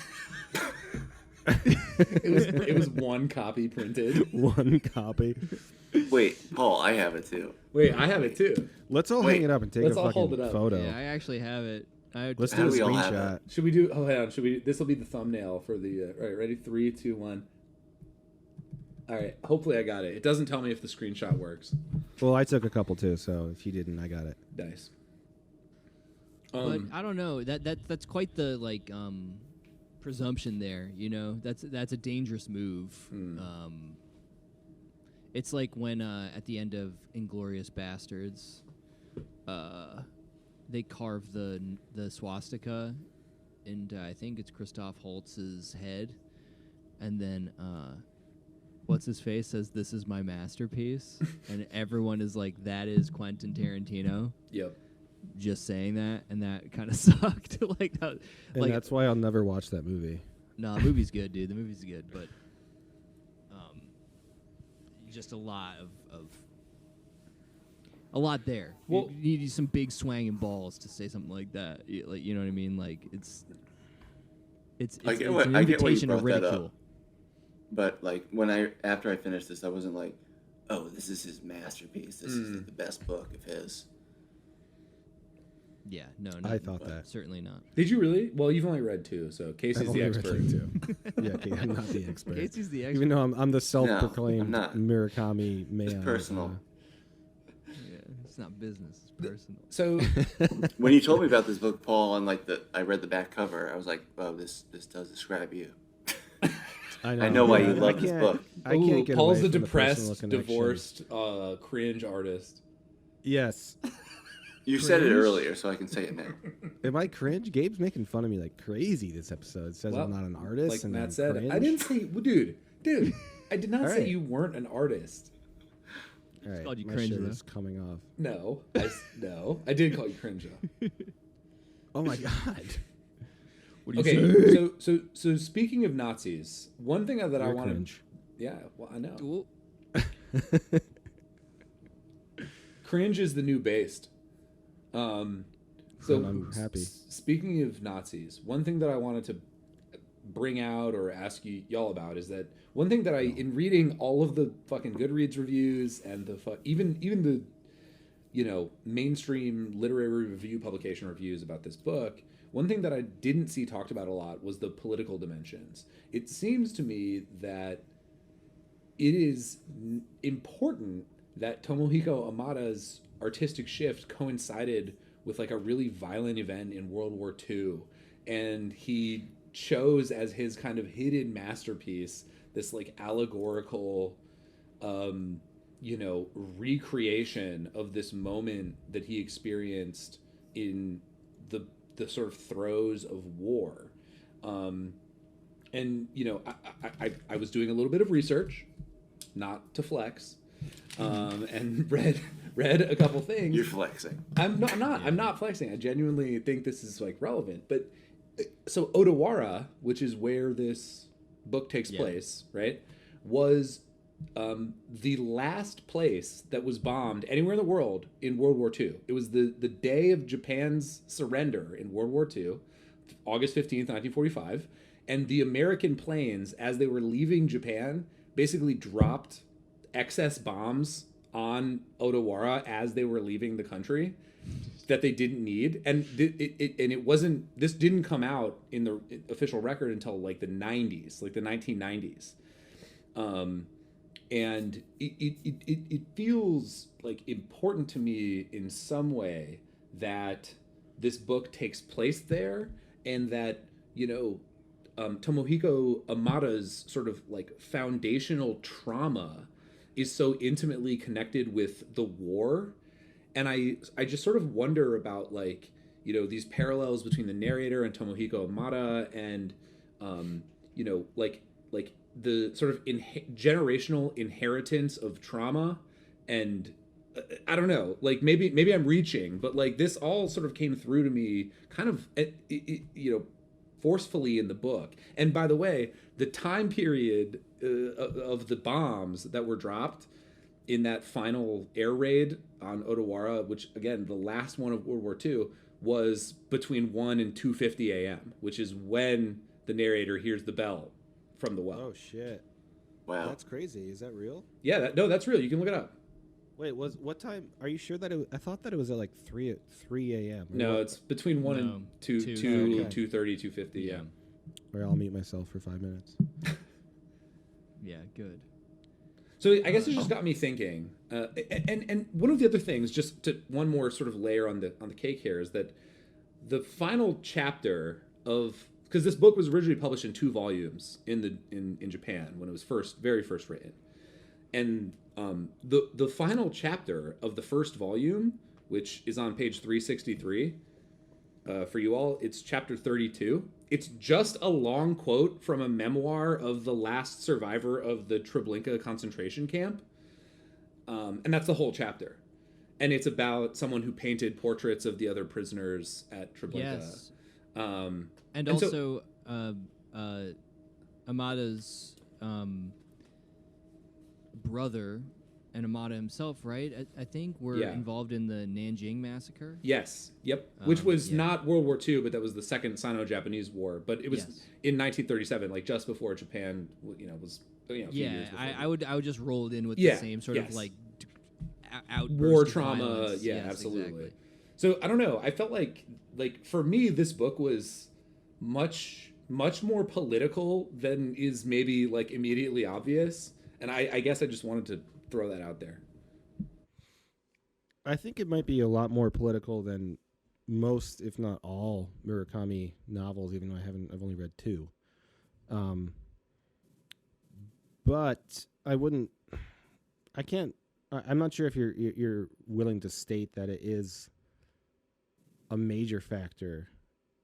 I beyond anything except the personal trauma of Tomohiko Amada.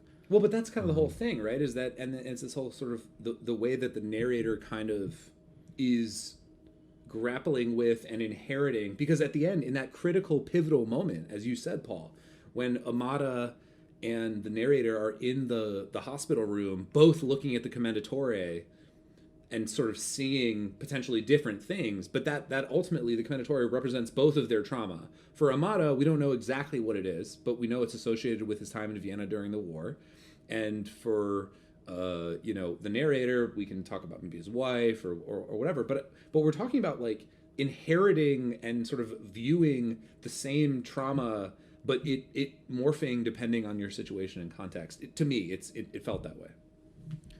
I'm not willing to point that is like the main focus that Murakami was focusing at, though. I think it's more so that, like, what if I said it's going to make me give the book a higher score if it was?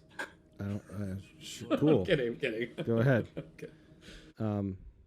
I don't know. I don't think there's enough clues there to point that Murakami is just trying to state that war bad, therefore this book happened. Like, that's not what I was saying. Yeah, but I'm just I think it's just like a factor, and a stepping off point for Tomohiko Amada's character. But I wouldn't. I don't know. I definitely see your point, but I'm not willing to point to it as a direct theme. I think the setting matters though, and I think that I don't know that the fact that the final, I don't know.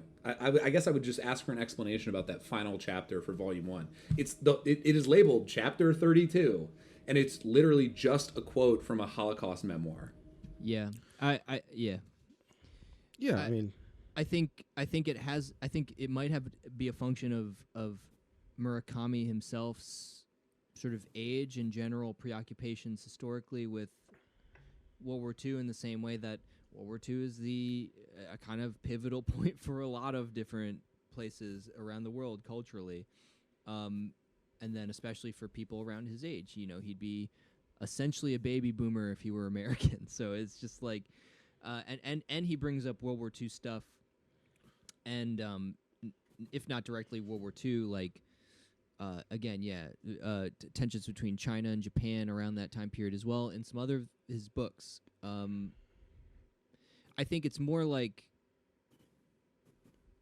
if that's not the foundational trauma that creates the double metaphor or whatever his version of like the evil entities that exist that will metastasize into like the bad ideas that are reified into like things of that create action in the world that are harmful,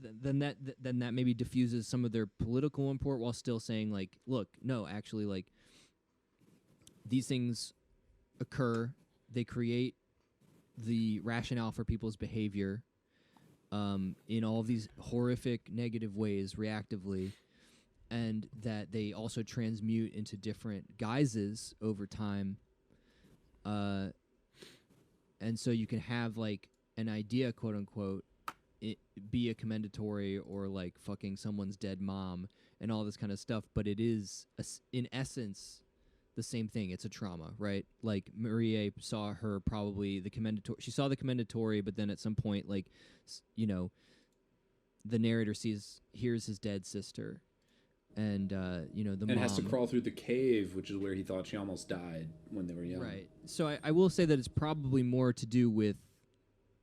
It is probably more to do with trauma, because overall, just based on, in this book in particular, the ratio of what's of stuff dedicated to like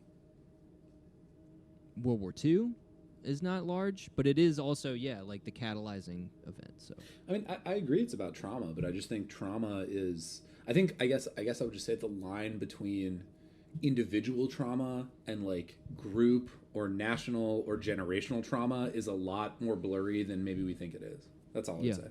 Yeah. And how that stuff reverberates out is impossible to trace in most ways. Yeah, I agree with that. Should we bring this boat to port? Casey, I'm sorry to keep you talk about for so long, but we are, I don't know what time we're at. But we are at 2 hours and 8 minutes. You're not keeping me at all. I could go on. Okay, not so bad. I'm sorry, I didn't mean to jump the gun here. I got nowhere to be, motherfuckers. I have nowhere to be. I'm here for you. There's so much more we could talk about in this. There is a lot more. Yeah. Well, Okay. so what? Lay it out. I have a couple other things, but what do y'all want to talk about? Ah, interesting. I have to look through my notes. Okay, well, so here's the next thing that I had on my list. I read in a lot of the sort of initial reviews when this book came out, and some of the later ones, that this was sort of a not a retelling, but there were connections with specifically The Great Gatsby, and I heard that too. Yeah. And Menshiki Menshiki being looking out. Yes, Menshiki being this rich, across the water, in this case a valley, mysterious figure, sort of playboy, rich, whatever, but also deeply kind of fucked up character, and the narrator being the analog of Nick. Did that come through for you guys reading it, or did you? Was that only something after the fact, or but did it make sense after the fact? Do you think it's relevant or important? I don't know how I felt about that. I mean, honestly, we're reading The Great Gatsby. I haven't read The Great Gatsby since high school, so I really don't even remember. So I would have to read it first. It's so ludicrous. I don't know if that was Murakami's overt goal, then I'll have to just contend with that. But I don't think he said that. I don't know. Did he? Matt, the author's dead, dude. No. I just didn't pick up on that. Is more what I'm trying to say. It feels like such a thin. It feels like I didn't pick up on it either, really. And I just like reading reviews. I heard people say that, read people say that, but yeah, I mean, it cropped up enough. It came up, but I wasn't thinking about it when it happened. There's a rich guy, but I get okay. So to complicate it a little bit, right? I agree. It didn't jump out to me at all as I was reading it, but going back and reading some of the reviews and some of the sort of promotional material, whatever, I could sort of make it work, and particularly like. I don't know, right? Again, maybe it's a stretch, but I think the sort of, characterizations check out for me a little bit in terms of, Menshiki and the narrator as Gatsby and Nick. I don't know that it really adds much. It feels more like maybe like an Easter egg than anything, if that makes sense. But it feels like an idea that. It's just like, it feels like one of those ideas that somebody starts out with being like, I'm going to orient my tale around the structure of The Great Gatsby. And then, notably, again, not to harp on this shit, Great Gatsby is a very short No, that novel. is true. And, this is just buried under everything else that's being discussed. So to the point where I'm like, yeah, maybe at one point it was an idea, but it feels not relevant. Like almost. the Commendatore, an idea. Or is it a double metaphor? I honestly, I'm not going to lie. I'm not going to sit here and lie to you. That whole shit was cringe to me. I thought it was sort of interesting when the Commendatore was like, I'm an idea, and we don't really know what that means. And he's kind of weird, and he refers to individuals with plural nouns. My friend, he's talking to one person, he's like, my friends. Okay, yeah. Weird, cool, interesting. I don't know what that means. But then he gets to the upside down, and we basically just live in the world of the fucking Phantom Tollbooth word kingdom, where it's like, I'm a simile. That shit was cringe to me a little bit. Yeah, conjunction junction. Yeah, no, literally. Yeah. Yeah. There was probably like a road called conjunction junction, and it felt, as Matt said earlier, a little on the nose in a bad way. Yeah, I mean, my second read through, I thought that it felt a little bit like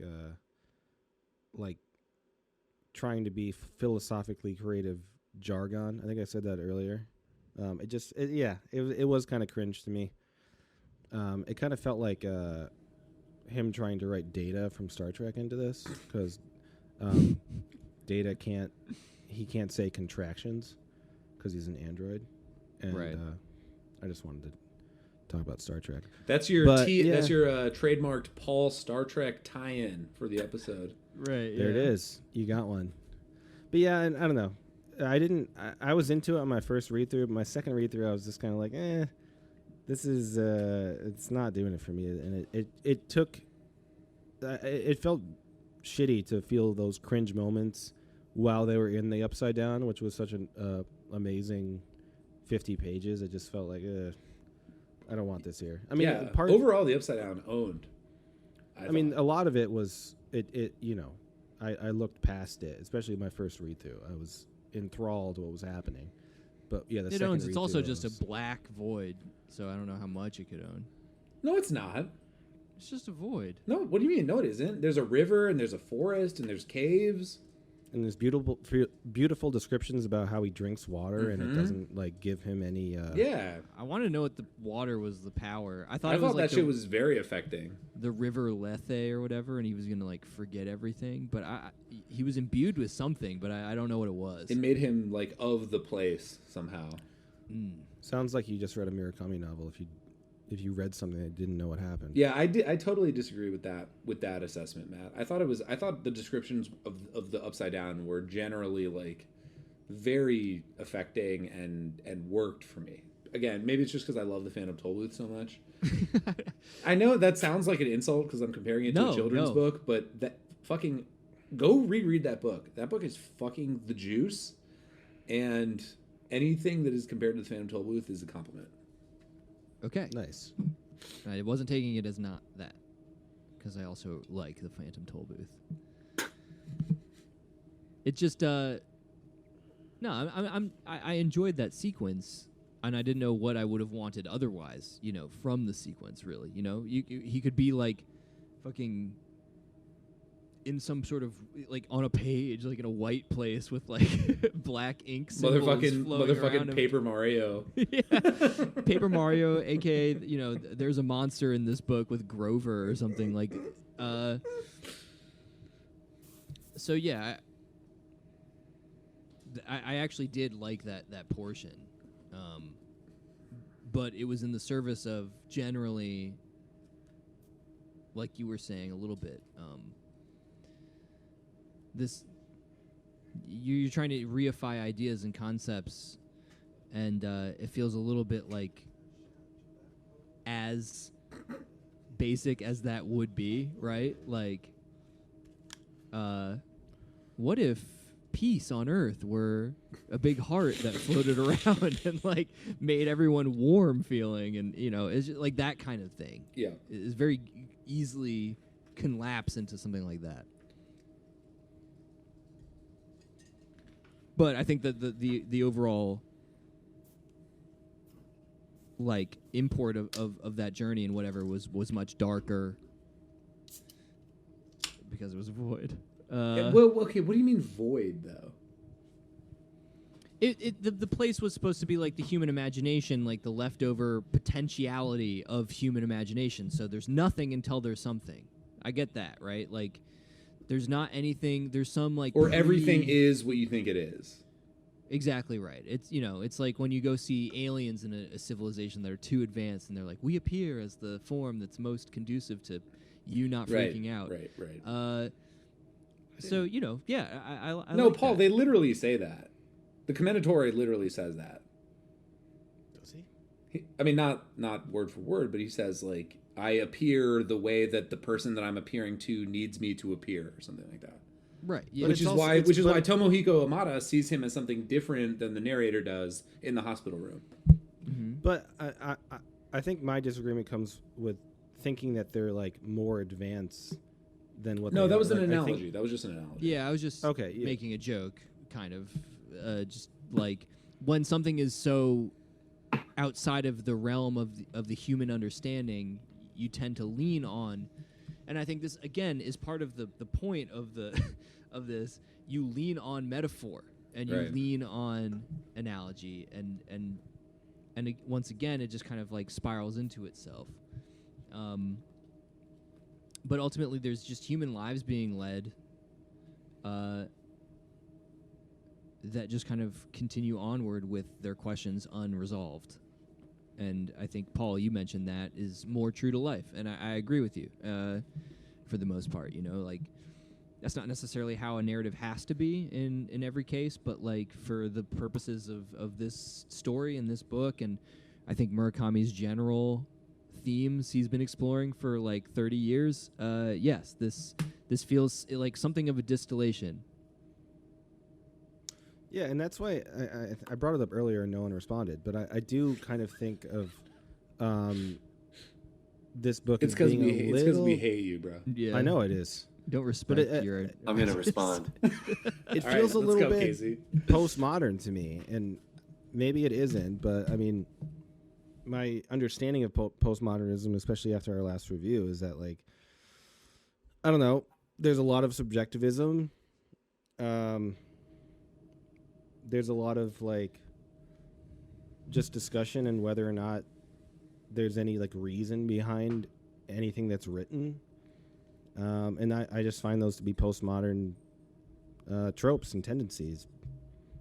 I mean, does it not fit enough of the categories to be depicted as that, or? Casey, you said you were going to respond.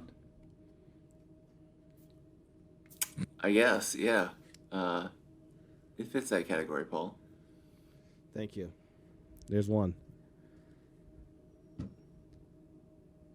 Kill an ant. To me, like, when I think about, I would say no. I would say no.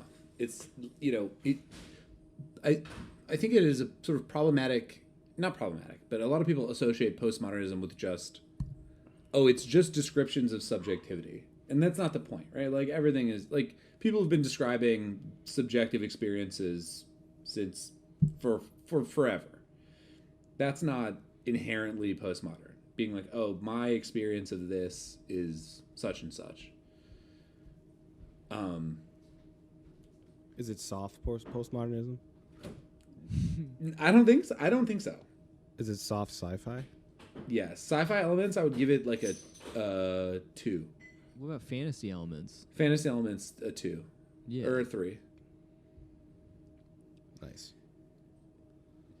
Yeah, I would not roll in Murakami at all with what I would think of as the postmodern tradition. Also, just because like I equate it with this one in particular. Well, I mean, you yourself a minute ago, Paul, described it as Muggle realism, which is like I know, but that we gotta let Casey. That's a Casey. I'm trademarking that right now. Yeah. No one else can use that. we will cite you. I personally am going to use that on this podcast a lot, and I will. We'll just cite have a you. bibliography each podcast. It's open to everyone on this podcast. But that can't be the same as postmodernism. Like the idea that, like, you know what I mean? Like those things. Oh yeah, I see what you mean. Yeah, those are on the opposite end of the spectrum. Yeah, I'm an idiot because you're right. I mean, I think that Murakami is actually trying to get at something that is very real, which is inherently not postmodern. I'm working through my ideas on this podcast. I love that. It's good. We all all love to see it. We're in all real doing time. That. We're all doing that. Yeah, I just bumble through everything. I'm constantly like, I say like a ton. I hate all my fucking ticks and whatever. But I'm working through my sexuality on this podcast. yeah, we hope to hear what you come up with. Me too. And I mean, so far, I think I'm a furry. Oh, nice, dude. Yeah, I think I'm leaning towards that. I think I'm a Murray Kami. Oh, wow. Murray. Very interesting. A Murray. My Mersona. Oh my god, dude, my Mersona. Yeah, he's not postmodern in I don't want to say that with Bill Murakami. Yes. Okay. Whoa, God, how deep does rabbit hole go? Right, exactly. Lewis Carroll, this book. I mean, again, I'm kind of with Paul a little bit. Like, I'm not exactly sure what it fucking means to be postmodern. I don't know what the full extent of that definition entails, but I think a lot of what people describe as like this kind of lulling, hypnotic effect of Murakami's prose style, where just things occur and a plot unfolds, and there's like a mystery and there's some like mysterious. I don't want to just keep saying magical realism, but like supernatural shit happens, and you're just like, wow, I just love this story. I love the story. Like, he made soup, And then he lost his cat, and he went down the alleyway to find him, and then the cat was in a portal. And you're just like, hell, you're just like, fuck yeah, this is great. Let's go.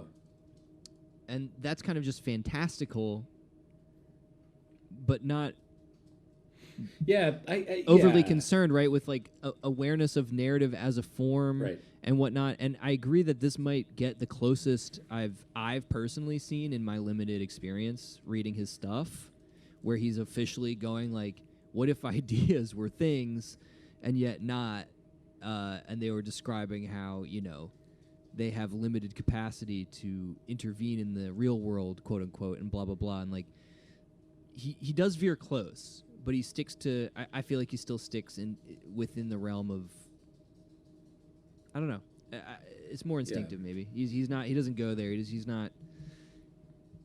Postmodernism it doesn't just mean like weird. You know what I mean? And I guess like that's kind of the. I'm not saying you're saying that. I know you're not saying that.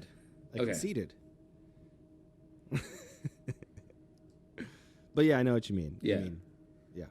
He does. I think he does kind of skirt it though with this one, right? Well, like, I mean, he is concerned. I think he is concerned here, and in general, with the ways in which what we commonly consider to be reality is either not or bleeds into things that are other than what we commonly conceive of as reality. It's really, and that it's is really like, close to I think you're Sebastian right. Knight. That is like as on the verge of a postmodern concern, but it I don't know. It's not, for me. It doesn't quite get there. I do actually. Soft. I'm thinking about it because maybe you're right. Soft postmodernism. Because like we were talking about Sebastian Knight, and sorry, I know you didn't read this one, Casey, but like that's interesting, right? Because we were talking about how Nabokov, I think, had basically a disdain for who would be formally called the postmodernist. All later, literary criticism. But then we were like, that novel felt postmodern, but that novel also felt relevant to this one, right? Where it's like, as we tell these stories, we're telling another story. We're telling another story, you know? Yeah, I think there's no end to it.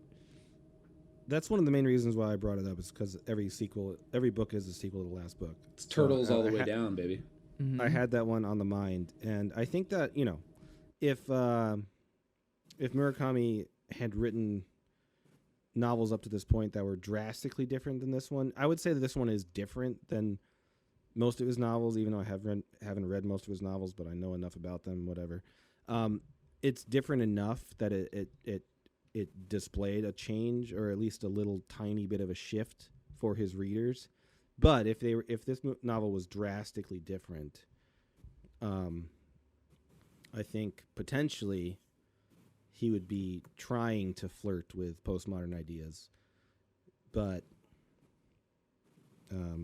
I get you. I don't think he's also not engaging with them, you know? Like, who the fuck has avoided this quandary if you're a writer in 21st century, you know? Like, there's no way.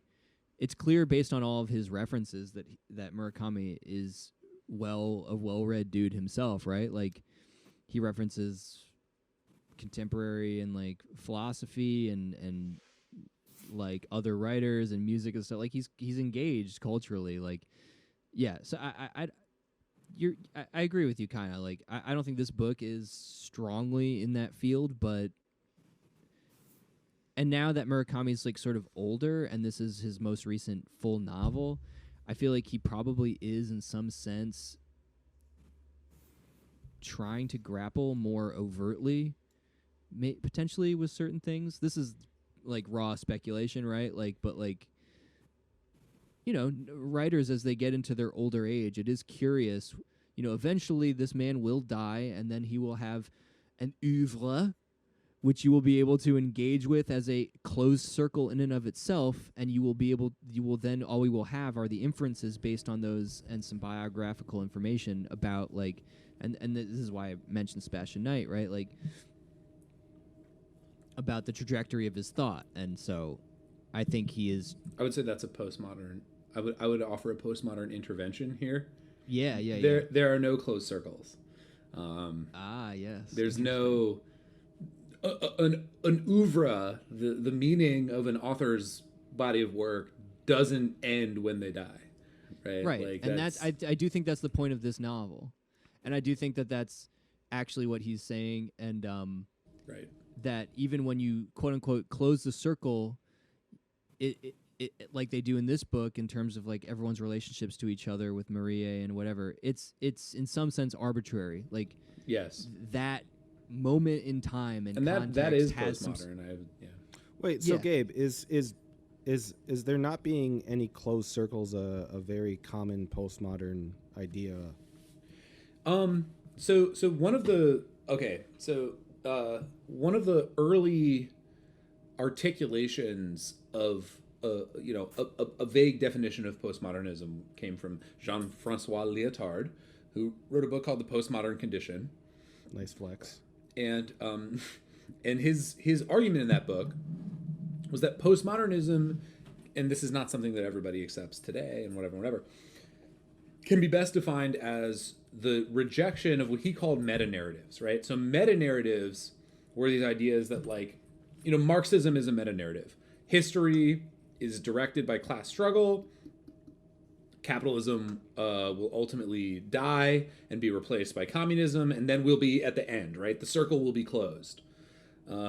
Apocalyptic Christianity is a meta-narrative. Jesus died for our sins, then a bunch of generations live, and then the apocalypse comes, right? The circle is closed. Those are all meta-narratives, and postmodernism is the rejection of those things, right? Like, there's no simple, tidy way to put a bow on human experience or human history. And that, for him, was one of the defining characteristics of postmodernism. So yeah, in that sense, yes. Time is a flat circle. Time is a flat, unclosed circle. Unclosed circle, like the universe. Yes. Expanding circle. Yeah. Well, that's why I would describe this book as it's so full of circles that aren't closed.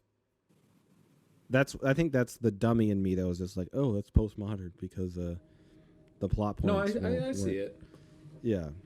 So I think that was the only real reasoning I had, is that, like, I thought that Murakami was making a direct attempt to leave more circles unclosed than he has previously. And I do see that because I guess I just think, like, from Lyotard's perspective, again, this is like early articulation of postmodern, the definition of postmodernism. It's an active rejection, right? Like, Murakami leaves a bunch of shit open, but, like, the postmodern mood is like, there is no possibility of closing these circles, right? Like, there's no, it's a rejection of the closure of the meta-narrative circle. Yeah. And I don't know if Murakami fully goes there, if that makes sense. No, because you can tie your own strings together and think about what could happen after most of his novels, I would say. You could concoct some sort of closure, even though I'm always kind of leaning towards the idea that, like, they will be left unshut. Well, the closure is that things are a bit out of your hands. That's what Gabe was saying a little critically before with the artistic process, right? Like, right. The closure comes with a renunciation of the idea that you will be able to create a narrative, or that, like, your inspiration is going to come from some inner fire or anything like that. You know what I mean? Like, it's just like there are spirit realms, and you are the conduit of things that have existed for centuries, and this kind of thing more so, which is more of a modernist take on creation. Casper the Friendly Commendatore. Well, that's actually one thing I wanted to... For real. That's one thing I wanted to ask you guys about Murakami, actually, and this book in particular, is that, like, I don't think Murakami ever really gives away his cards and shows exactly how he feels about the afterlife and ghosts and spirituality, even though those are, like, very prominent things in all of his novels that I've read, is that there are supernatural, magical realism type beings, but I don't think he ever clearly states or shows or how he actually feels about that.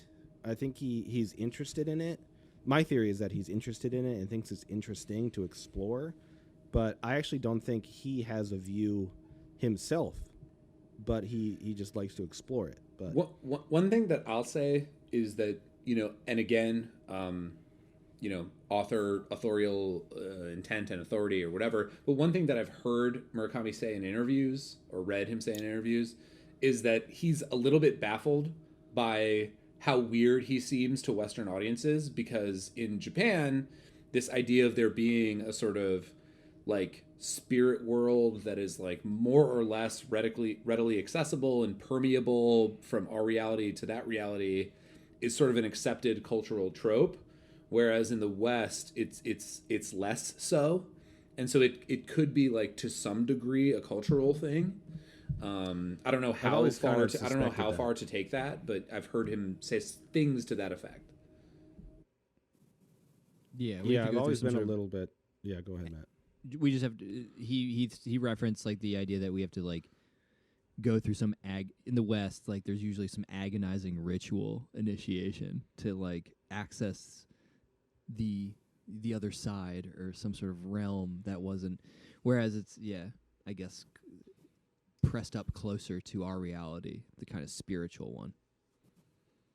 Yeah, I mean, I think I haven't read that article, Gabe, but I've always kind of suspected that is that like it is a cultural difference, and it's kind of potentially within a lot of people that are from Japan or from that region, maybe is just like that's a part of their culture. It has been part of their culture for a long time, so it's a part of their storytelling. It's part of the way they interact and think about the world that is very foreign to Westerners who are nihilistic or Christian.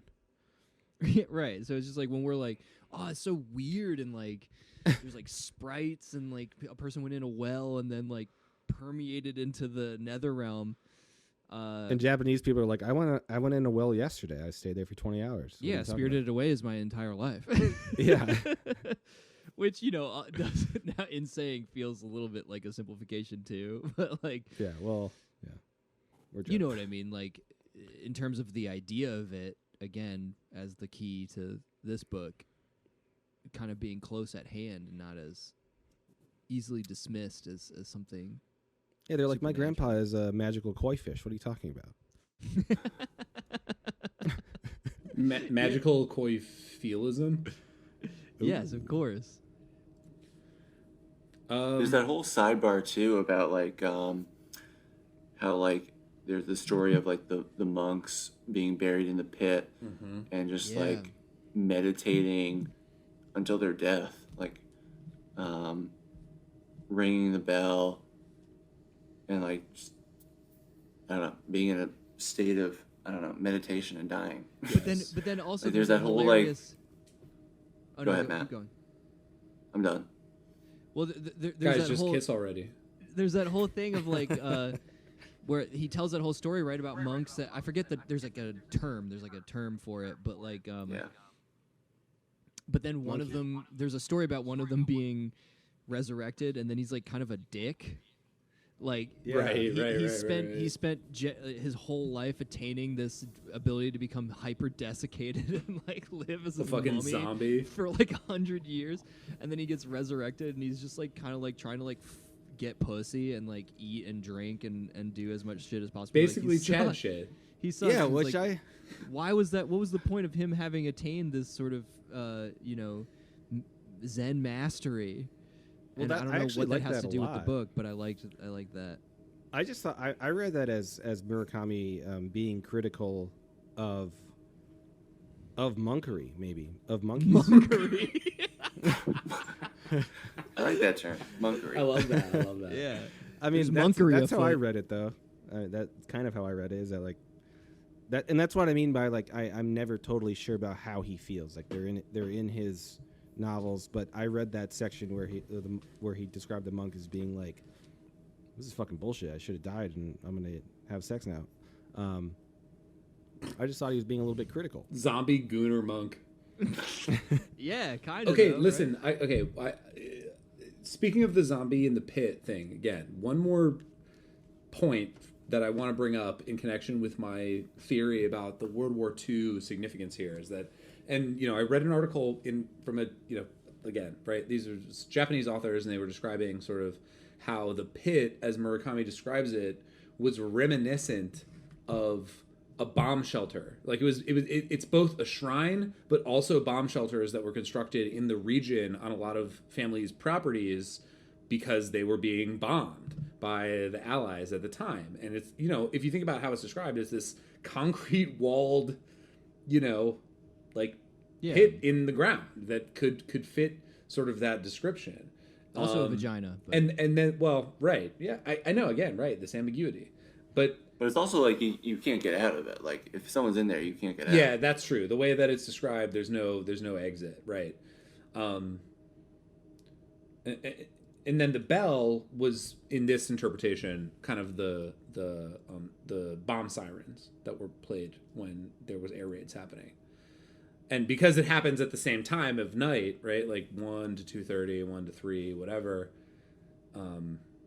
Anyway, it sort of, like, again, this is that ambiguity. There's ambiguity. There's so many interpretations and like ways of ambiguity.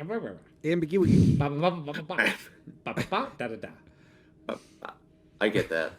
I get what you bring up. I was out the room for a second, but Paul, the book's about World War II. Show's over. Bye. Well, no. Okay, I mean, Shut case. So if the bell, Easy clap. If the bell happens, but when the same time as the air raids, Which it does. That's confirmed. That's facts. So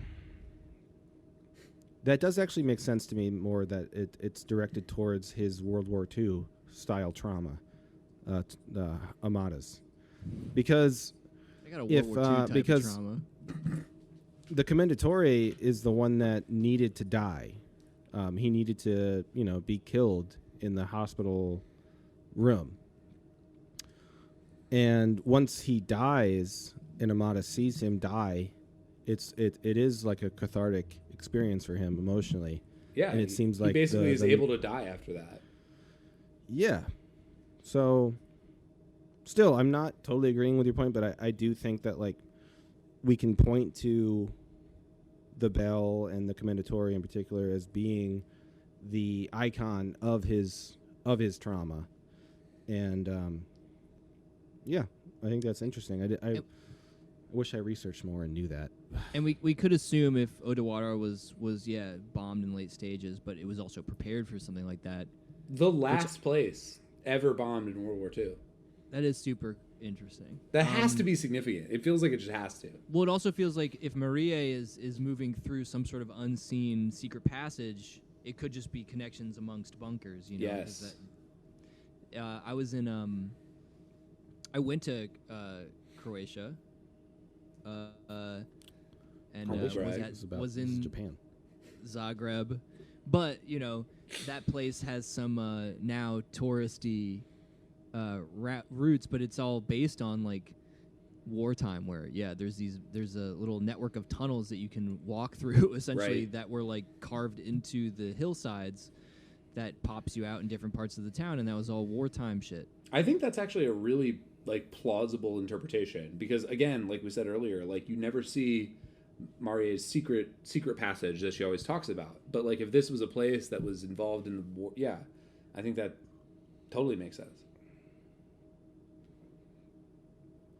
Someone gets an A+ on their homework. Ooh, Gabe. What? No, what? Matt, I didn't go to Croatia. Matt did. He's calling no, I just meant like the whole No,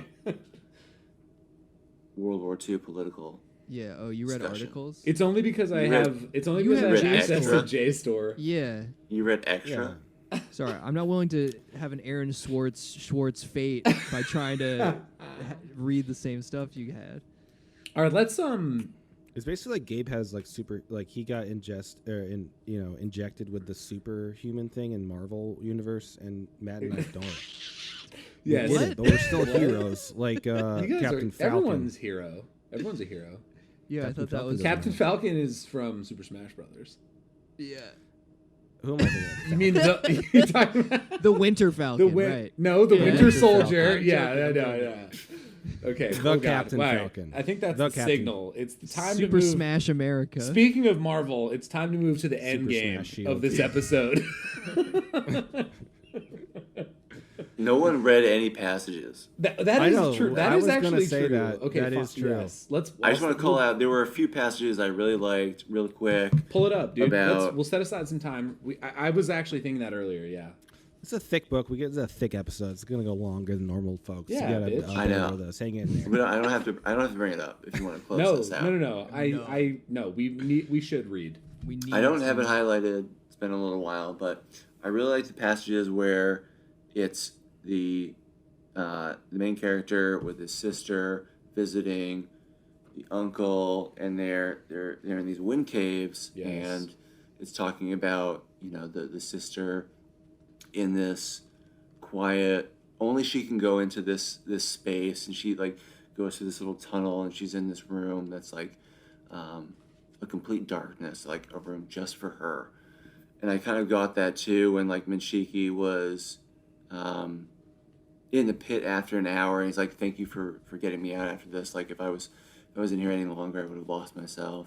And same too with like Marie in Menshiki's house, like in the room of like her potential like mother's belongings, just like I'm completely safe in this room. I love this room or whatnot. Like it just feels like so familiar to me. So those were just like a few passages I liked. I don't have them marked for reading, but That's also those stood out to me. That's also a really important parallel between the narrator's sister and Marie in the closet. Like There's like 3 people that could be his sister Yeah. reincarnated or something. Yeah. Which is a whole other dimension to it, right? Like yeah. people embodying elements of your memories and therefore potentially being partially people that died. Like, yeah, Yes.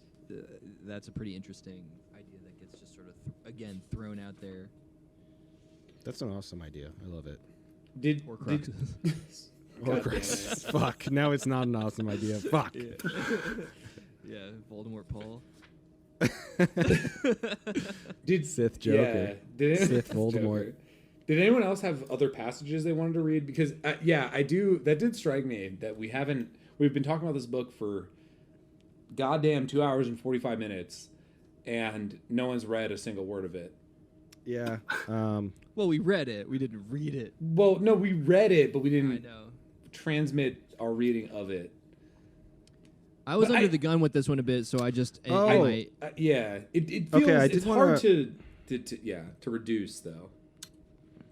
I'll just read any page at random.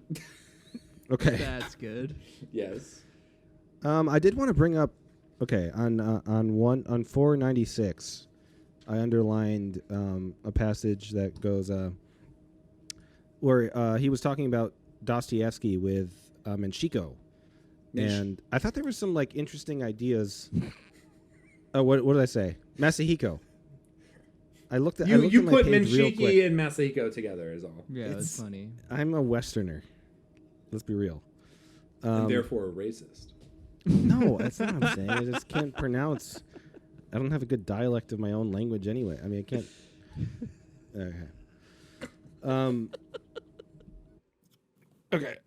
There are lots of characters in Dostoevsky who do crazy things just to prove that they are free people, unconstrained by God and society. Though looking at Russia back then, maybe they weren't so crazy after all. And then he goes on to say, it's more than just one way of looking at it. I wanted to tell him. Indeed, it felt like everything around me was becoming unscrewed, that reality was losing its grip. If I lost my grip too, then the craziness would get completely out of hand. But I couldn't tell Masahiko the whole story at this the whole story at the stage of this game. This is going to come to a conclusion. Hold on. I thought if they want it badly enough, there are channels through which reality can become unreal, or unreality can enter the realm of the unreal. If we desire it that strongly, deep in our heart, but that didn't mean that we are free. It might demonstrate quite the opposite. And I wrote in my notes that I think Murakami was trying to make a contradiction between what Dostoevsky was trying to do and saying that, like, if any character has the freedom to do like whatever they wanted, does that actually make you free? And I think that's what the narrator is trying to go, like, kind of going through, is that, like, he feels in a way that he is free to do anything because he's having these like crazy hallucinations that are totally unbelievable. And he kind of, I thought from these passages that he kind of felt like he has the weird ability to do anything, but he has no control over it. And I thought that Murakami was trying to make an argument against what Dostoevsky was saying. And that was just like an offhanded idea of this. I like pages. That though, because there's like for sure, because he's talking about Kirillov in The Possessed, who tries to shoot himself to prove that he's capable of doing anything. Give a shit about anything. Right, that like God is not in control of his actions, and this is again part of that like quote attributed about like if God doesn't exist, everything's permitted notion. Which is an dumb idea, by the way. Right, with like Kirillov, that in and of itself, that if freedom leads to a kind of nihilistic act of self-destruction, then is that really freedom? Like, have you actually had your life improved? And that's not a indictment on free choice or even like rule by something else. It's just sort of like you've taken the wrong step either way in this question. By dying, by destroying yourself. Yeah, I kind of saw it as like an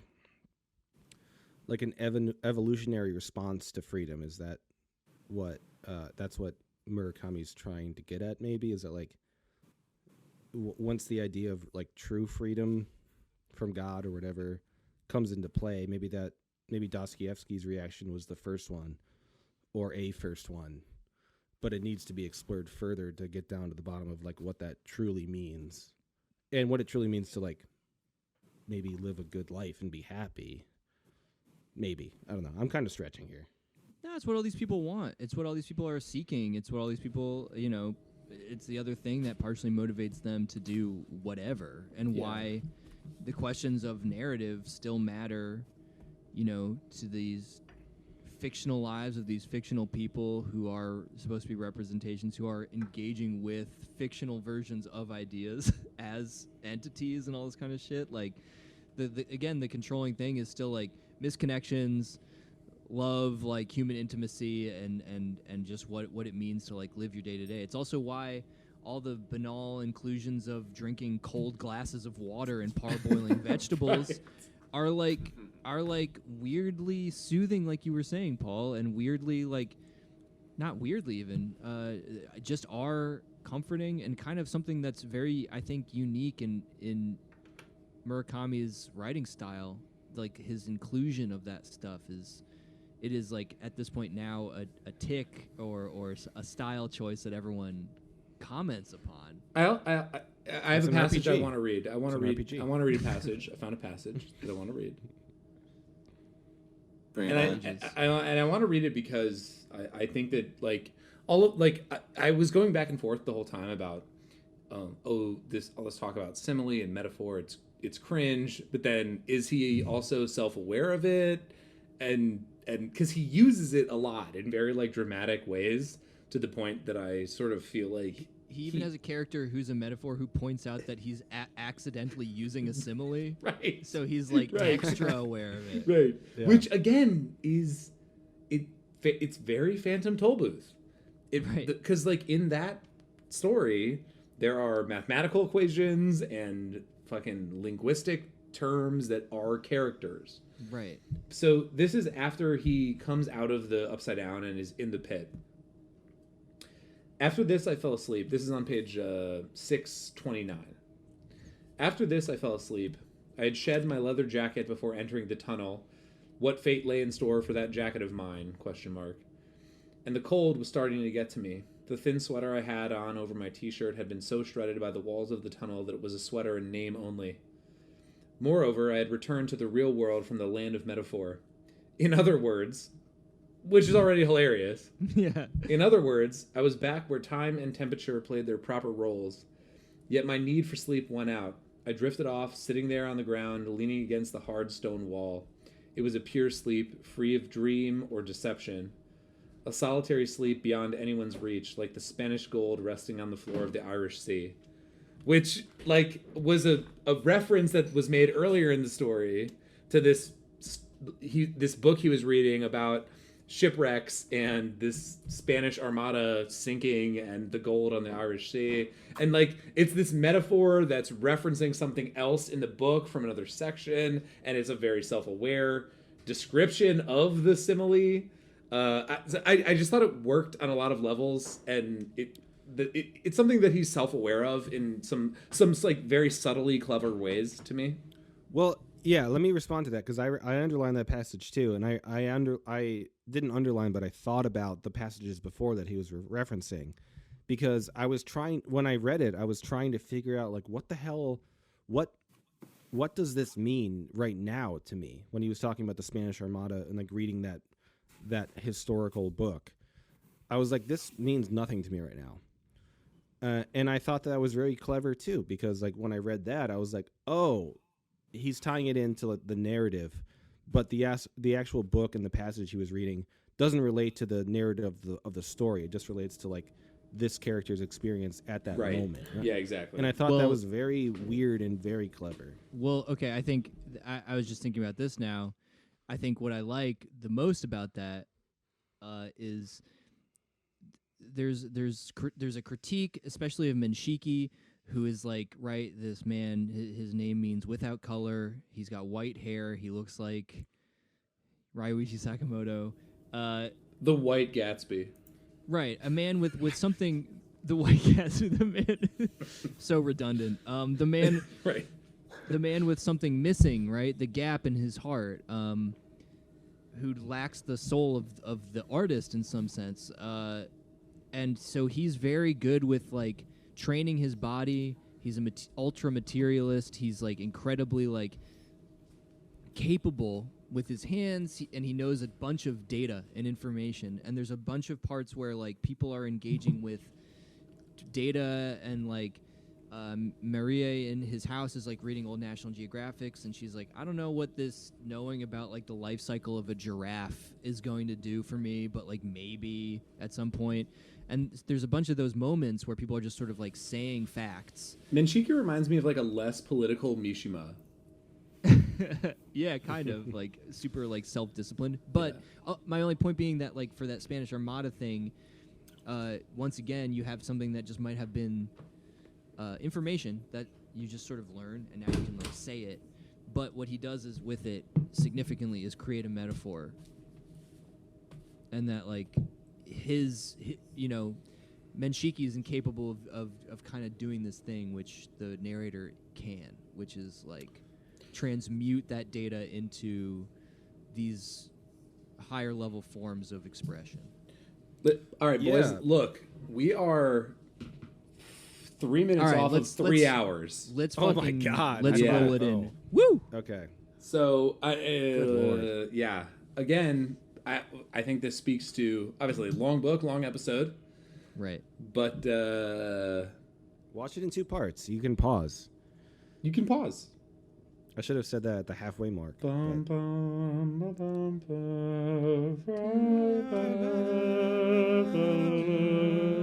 ba. Welcome to the section. We just read another book, the Harry Potter Hat Breakdown. You're a wizard, Harry. You're a wizard, Harry. You're a You're a reader, wizard, Harry. Casey. Casey, special guest, Casey. All right, so this is the section where we put all of the characters from the book we just read in Harry Potter houses. Let's fucking go. do Narrator. Hufflepuff. Hufflepuff. Hufflepuff, bro. 100% easy clap. Easy Yep, clap. done. No debate. Okay. Menshiki. Slytherin. Slytherin. He could be the next Voldemort, honestly. The eyes have it. Hidden agenda. No question Slytherin. Yeah.